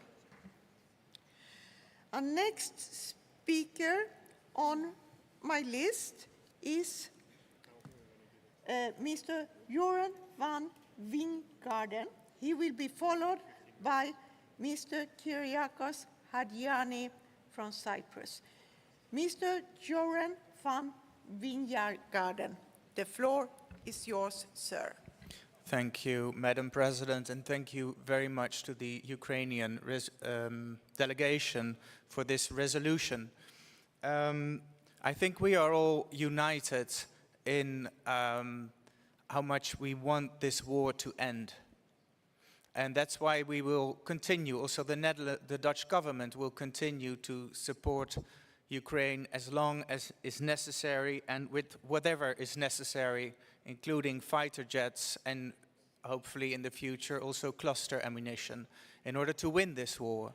But we also all know that financial, political support, military support, it's all very important, but a conflict needs to end indefinitely is diplomatic support as well. We know that wars are finalized not on the battlefield, but at the diplomatic table. And that's why I understand the troubles that our Swiss delegation sees with paragraphs 15A and 18, among others, because to irreversibly suspend the participation of the Russian Federation equals kicking them out. Irreversibly suspend equals kicking them out. And I think that goes against the willingness we all have to end this conflict, and for that Ukraine does not just need military support or political support or financial support, but also diplomatic support. And the OSCE, it's at the core business of the OSCE to provide that type of support. Having an open dialogue is the core business of OSCE. And that's why I think the Swiss delegation has a point when it points out that if you scrutinize the words in this resolution, that 15A and paragraph 18 should be adjusted. Thank you. Thank you, Mr. Johan van Wijngaarden. Next speaker is Mr. Kyriakos Hadjiani from Cyprus. He will be followed by Ms. Victoria Spatz from United States. Mr. Kyriakos Hadjiani, the floor is yours, sir. Thank you, Madam President. Unfortunately, the war in Ukraine is not over. Violation of international law is provocative. International law is violated every day, and international agreements, such as the nuclear ones, are in danger. This aggression has no end because there is no intention on Russia's part to end its war machine. Continuing this invasion and occupied almost 20% of the territories is another crime parallel to the original intention to invade Ukraine. I hear loud voices that diplomacy should be given ground. However, this is blocked for as long as human rights are being violated through the atrocities of war. The dignity of man, the dignity of the population in this war is affected as much as in time of the Second World War. It is for this reason that we should intensify our support to Ukraine. I'm very sorry that this war will continue for a long time, and only when the non-democratic regimes failed will there be any hope for negotiations. Unfortunately, the civil society in Russia, but also in Belarus, is dead. We have to support the Russian and the Belarus civil society in diaspora who are fighting against Putin and against Poroshenko. Thank you. Thank you, Mr. Lukashenko. Thank you, Mr. Kyriakos Hadjiani. Next speaker is Ms. Victoria Spatz from United States. She will be followed by Mr. Pascal Lachambe from France. Ms. Victoria Spatz, the floor is yours, madam. Thank you, Madam President. As someone who was born actually in Ukraine and spent half of my life there, and spent another half of my life in the United States of America, and now represented great state of Indiana and United States Congress, I understand what a high price Ukrainian people are paying for their freedoms. But they're paying this price not just for them, but also for each of us to be able to determine our own destiny. That no one has the right to tell your country or my country or any other country what to do. And I want to quote, we just had Prime Minister of India in Congress, and I want to quote him. And he said, when the world has changed, our institutions too must change, or risk getting replaced by a world of rivalries without rules. This institution has a duty and responsibility to support rule-based order, and each of us have to find a resolution how we can have a framework to deter these brutal atrocities that are happening in Ukraine. It is national interest of each of you, of all countries here sitting in this room. And I hope we can be leaders and find a solution to that. And I urge you to support the Ukrainian people and the efforts of Ukraine to restore peace back in Europe and restore international order. I urge all of you to support Ukraine. Slava Ukraini!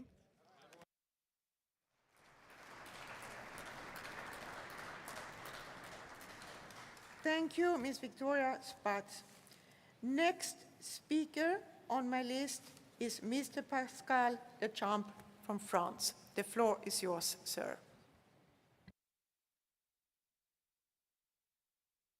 Merci, Madame la Présidente. C'est Pascal Lecamp. C'est difficile à prononcer. Bon, je voulais prendre la parole au nom de la France, en tant que président de la délégation aujourd'hui, pour dire que depuis le début du conflit, la France accorde un soutien absolument total à l'Ukraine sur le terrain. Et je pense que nous, au niveau de l'OSCE, aujourd'hui, nous sommes une représentation diplomatique, je dirais pas parallèle, entre guillemets, mais qui peut permettre le dialogue. Et c'est notre rôle, je pense, quels que soient les termes de différence que certains peuvent ressentir, de soutenir et d'appuyer haut et fort cette résolution. Le génocide, ne serait-ce que par le génocide pratiqué depuis 16 mois par la Russie en Ukraine, justifie d'être totalement derrière cette résolution et derrière le peuple ukrainien. Le gouvernement français, depuis, et ça a été précisé par d'autres personnes, la centrale aujourd'hui de Zaporizhzhia est menacée. C'est une menace pour toute l'Europe. Depuis la fin du conflit de la Deuxième Guerre mondiale, on a tous travaillé ensemble pour maintenir une paix dans ce territoire européen qui aujourd'hui est menacé à nos portes. De notre côté, au sein de l'aide massive qui a été apportée par l'Europe à l'Ukraine depuis le début du conflit, nous participons à la formation des pilotes, à du soutien à la formation de militaires en général, à un soutien sur des équipements très, très spéciaux. Mais tout ce soutien militaire que nous devons tous, dans lequel nous participons tous, n'a aucun sens si on ne regarde pas au bout une porte de sortie diplomatique. Et la porte de sortie diplomatique, aujourd'hui, elle est fermée. Elle est fermée parce que l'Ukraine et la Russie n'ont aucune envie, aucune volonté de discuter.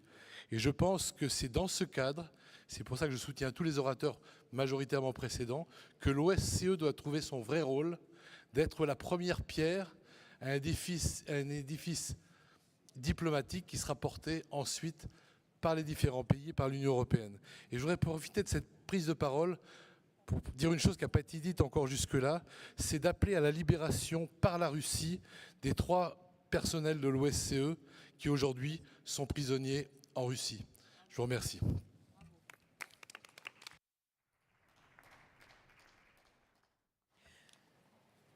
Thank you, Mr. Pascal Lecamp. I'm sorry for my bad pronunciation. And by this is the debate ended, and I will give the floor to Mr. Mikita Potorayev, the sponsor of the draft resolution, to to respond on the debate. Mr. Pinkita Potorayev, the floor is yours. Dear colleagues, I purely understand the wish of some of our colleagues here in this hall to keep window open for dialogue, for diplomacy. Let me remind, dear colleagues, that we are talking about dialogue with people who voted in a Russian so-called parliament for war against Ukraine, for war crimes against Ukraine, who let on legislational level the opportunity to their army and to their criminal so-called private military companies, criminal gangs, to make war crimes in Ukraine. It's written in their legislation. So with that, people somebody is going to have dialogue, to discuss peace agreement. What should we pay for this peace? Another thousands of lives of Ukraine, square kilometers of our heartlands. Why the victim should pay the price, I wonder. Or maybe aggressor should pay the price. And the only thing that is written here is responsibility. Responsibility for aggressor, for terrorist. Let me finish with reminding you several names. Tigran Oganisyan, Nikita Khanganov were killed like heroes in occupied Berdyansk. They were 16. Yulia and Anna Aksenchenko, twin sisters, killed by a Russian rocket in Kramatorsk. Their mother, who is doctor, who's saving lives in Kramatorsk. Her children came there to see their mother and were killed. Do you know what is she trying to find now in Kramatorsk? Wedding dresses to bury her girls.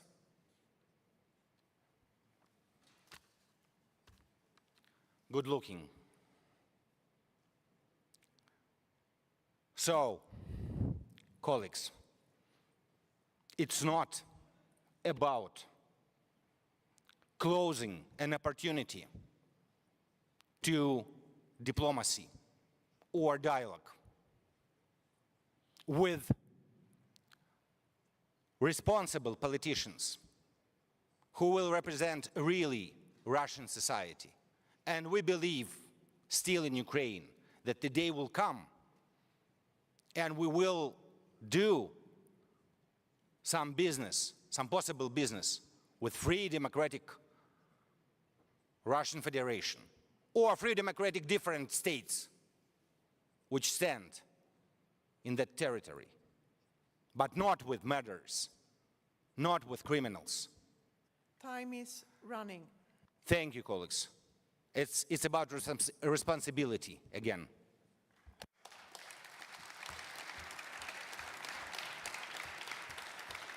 Thank you. Thank you, Mr. Mikita Potorayev. And now we will go for the decision. As I have understood, have the Swiss delegation indicated that they wish to leave out paragraph 11, 14, 15, 16, and 18. And I will go through the draft resolution to take first the paragraph 1 to 10, after that paragraph 11, and continue this until we have ended the supplementary item.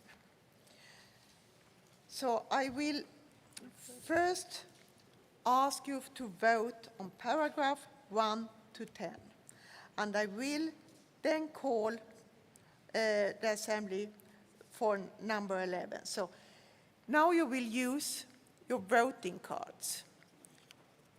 And I ask first the Assembly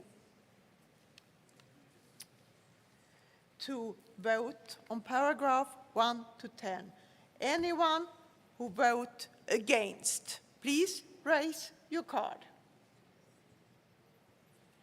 None? Those who vote in favor, please raise your card. Thank you. You can take down your card. I find that the majority have voted in favor of adopting number 1 to 10. And now we are coming to paragraph 11. And I will call Mr. Andreas Eby from Switzerland to speak on paragraph 11. The floor is yours, sir. Ja, Frau Präsidentin, geschätzte Damen und Herren, ich bitte Sie, aus den in meinem Votum genannten Gründen diesen Paragraphen zu streichen.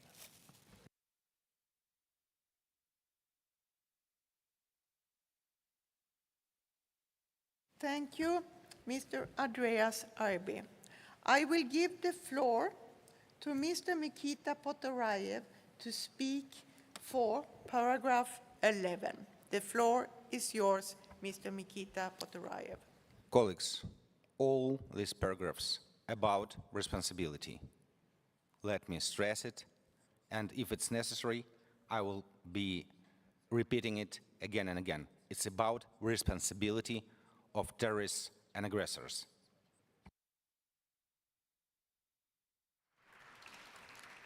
Thank you, Mr. Mikita Potorayev. We will now go for vote on paragraph 11. And I do ask those of you who vote against the paragraph, please raise your card.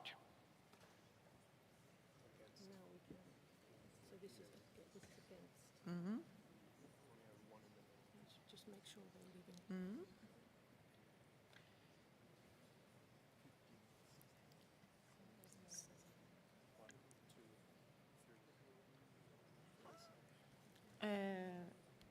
Please keep the cards up. Yes, we are still counting, so continue to hold your card up. I will announce when you should take it down your hands. So we think that's 24. 24. So now people who want to keep it. So now we're voting to keep it, yeah? Yeah, so who is in favour? Mm? 23. 24. 24. And now you may take down your cards. Thank you. Now I will ask those of you who are in favor of keeping paragraph 11, raise your cards. There's no need to that's fine. I found that it's a majority of delegates who are in favor of keeping paragraph 11. Thank you. Now we will continue on the list, and I will take number 12 to 13 for vote. Those who are against paragraph 12 and 13, raise your card, please. Now, those of you who are in favor of number 12 to 13, please raise your cards. Are there any abstentions? Thank you. You can take down your card. Are there any abstentions? I have also got a comment here that I should ask if there is any who abstain. Raise your card. It's one who abstained. Thank you. I find that it's a majority in favor of keeping number 12 and 13. It's remaining. Yeah. Thank you. And now we are going further on the agenda to paragraph number 14. 14 to 16.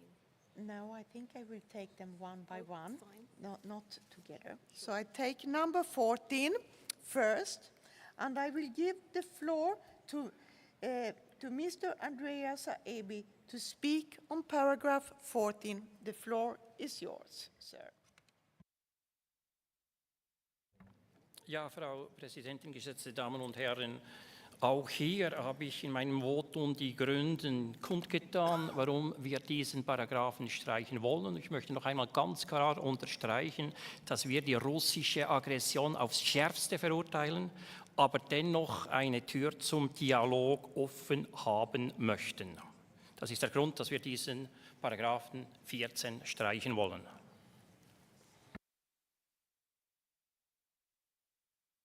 Thank you very much, Mr. Andreas Aebi. And now I will give the floor to Mr. Mikita Potorayev.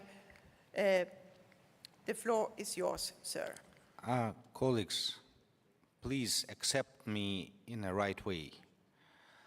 I don't want to blame anyone, but it's not about keeping open window for dialogue.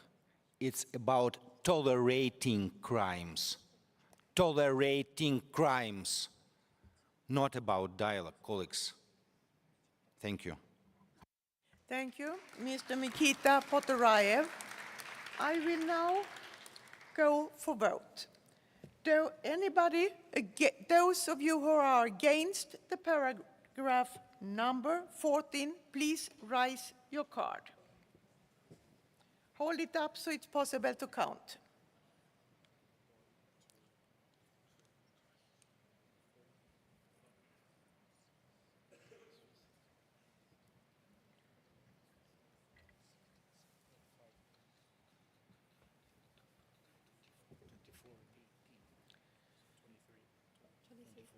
Okay, so 24. Okay.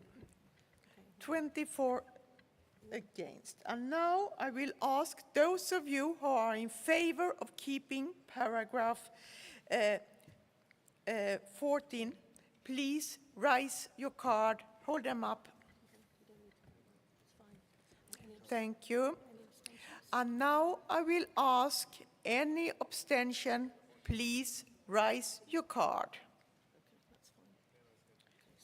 I find that it's a majority who wants to keep paragraph 14, so it's agreed to keep. Thank you very much. Let's move further on, and we come to number 15. And in line with the rules, I have to ask Mr. Andreas Aebi to speak on paragraph 15. The floor is yours, Mr. Andreas Aebi. Ja, ich äußere mich gerne wieder. Ich habe die Gründe genannt. Ich möchte ganz klar unterstreichen, dass auch wir keine Verbrechen tolerieren und die Verantwortlichen zur Rechenschaft ziehen. Und wenn Sie haben so gute Voten abgegeben heute Morgen, mir sagen, go to Moskau, macht mich das weh, bitte.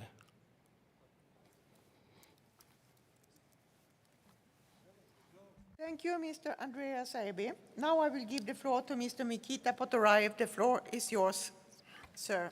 Colleagues, first of all, let me remind that all these paragraphs corresponds to our Birmingham Declaration. What organization are we if we can't follow our own decisions? It's first. And second, let me remind you, colleagues, that all these things, they are terminal. So, and they're not about throwing Russians out of organization. It's only for period of aggression. So it's not for it's not for eternity. So please, colleagues, let's be correct in describing these proposals. Thank you, Mr. Mikita Potorayev.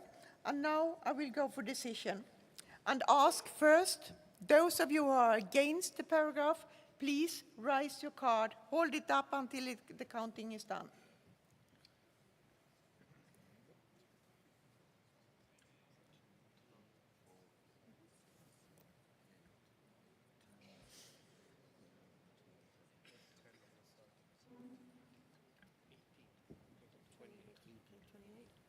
28. 27. Thank you very much. You may take down your card. Those who are in favor of the paragraph, please raise your card. Thank you very much. Those who abstain, please raise your card. I find, you may take down your card, thank you. I find that there is a majority to keep, in favor to keep the paragraph number 15. Thank you. And now we move on to paragraph 16. If Mr. Andreas Aiby wants to have the floor, I give you the floor. Sir. No. Ich habe die Gründe kundgetan. Ich melde mich. Ich habe keine weiteren Ergänzungen. Thank you, sir. Then I ask Mr. Mikita Potorayev if he wants to have the floor. The floor is yours, sir. I think that every word already was said, so let's move forward, colleagues. Thank you. Thank you, Mr. Mikita Potorayev. Now we will go for decision. I ask those of you who are against the paragraph, raise your card, please.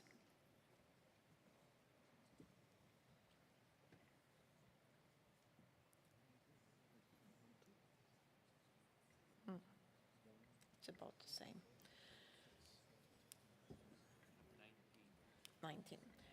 You may take down your card. Thank you. Those who are in favor of keeping the paragraph, please raise your card.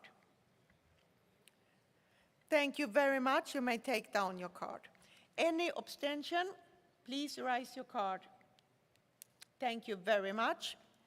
I find that there is a majority to keep paragraph number 16. Thank you. Number 17, there is no suggestion more than keeping the paragraph. So I ask for just for this one, anybody against the paragraph? No. In favor of keeping the paragraph? Thank you. You may take down your card. Any abstention? Thank you very much. Take down your card, please. Thank you. And now we will go to number 18. I will give the floor to Mr. Andreas Aiby if he would like to take the floor. I don't see so. Thank you very much. The floor is yours, sir. Sorry. Doch, Frau Präsidentin, also der 18, dort heißt es unwiderruflich suspendiert, unwiderruflich. Und ich glaube, das will sogar mein ukrainischer Kollege nicht. Das ist so klar und das können wir doch nicht so stehen lassen. Bitte lehnt diesen Paragraphen ab.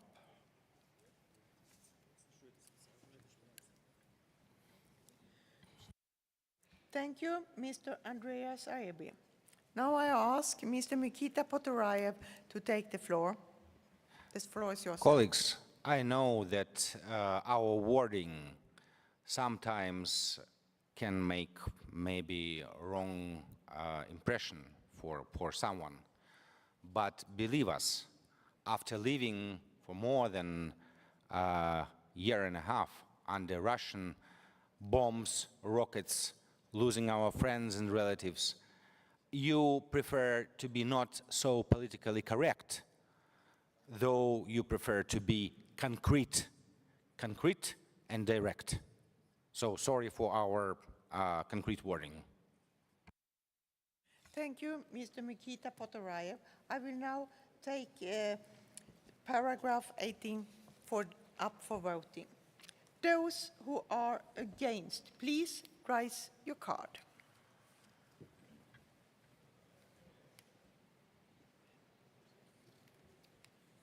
Hold it up high so it's possible to count.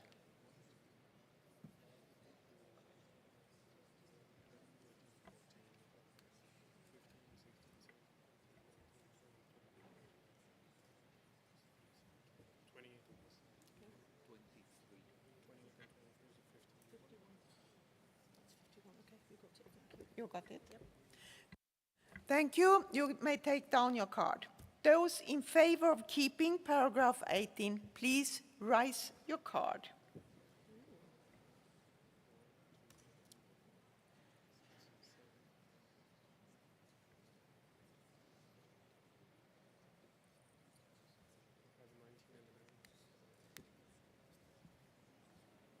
Keep it up. So 29 on this side. 29 and 18.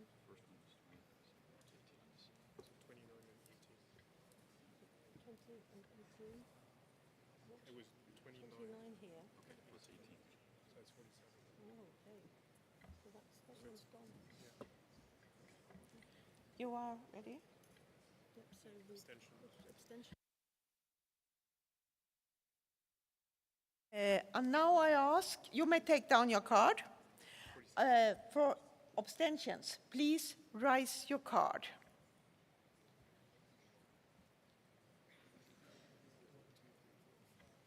Hold it up.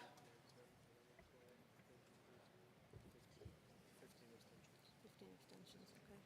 Thank you. You may take down your card.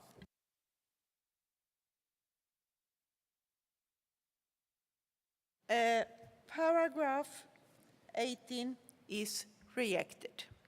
It was 51 who voted against, 47 who voted in favor of keeping the paragraph. And then, You can take the next two together. yes, we will go to paragraph 19 and 20. And I take them together. Those who are against, please raise your card. Don't see anybody. Those in favor, please raise your card. Thank you. You may take down your card. Any abstentions? Thank you. You may take down your card. I find that it's a majority in favor of paragraph 19 to 20. It's adopted. Thank you. Now, And we need to we will go further on. No, we don't. We vote on the resolution as a whole. Yes. Because it is as amended, because we've taken a paragraph out. Okay, so we vote on the resolution as a whole. Yeah. Yeah? Formally move to a vote, yeah? So now we will have the next step in the decision. It's to vote on the draft resolution as a whole. I propose that we now formally move to vote on the draft resolution as amended. Would those in favor of adopting the draft resolution as amended, please raise your voting cards. That's fine. And those against? Please take down your card. Those who are voting against, please raise your card. No. Any abstentions? Raise your card. Thank you. I find that the draft resolution as amended is adopted. Can I suggest it's hang on 6? That you call it Pardon will be on Monday, first item on the agenda. There's no time. Cardiff. No, So we'll it will be on Monday. Yes. first item. And then it's already 6 o'clock. And this means that the supplementary item number 12 by Senator Ben Cardin, Special Representative on Anti-Semitism, Racism and Intolerance, will be up for debate and decision on Monday. It's tonight's reception. And now I will give the floor to our Canadian hosts to give us information on the reception organized by the Parliament of Canada. I give the floor to Dr. No, please, Madam Head of Protocol, the floor is yours. Thank you very much, Ms. Sederfeld. We now invite you to proceed directly to the inaugural reception. You'll first be directed to the foyer of the ballroom for refreshments and hors d'oeuvre. In the foyer, you'll have the opportunity to view live painting, as well as many artistic displays. In about 30 minutes, dragon dancers will lead the way to the room where our cultural program will be taking place. When you hear and see the dragon dancer, we will invite you to follow them. Delicious food and beverages will await you in the ballroom. Thank you, and please enjoy yourself tonight.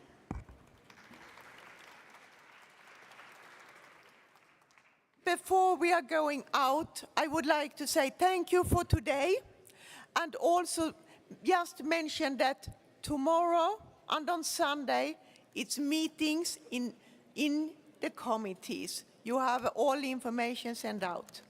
And on Monday afternoon, it's time to continue our general committee. So now it's time for reception, and I close the first day of our annual session. Thank you.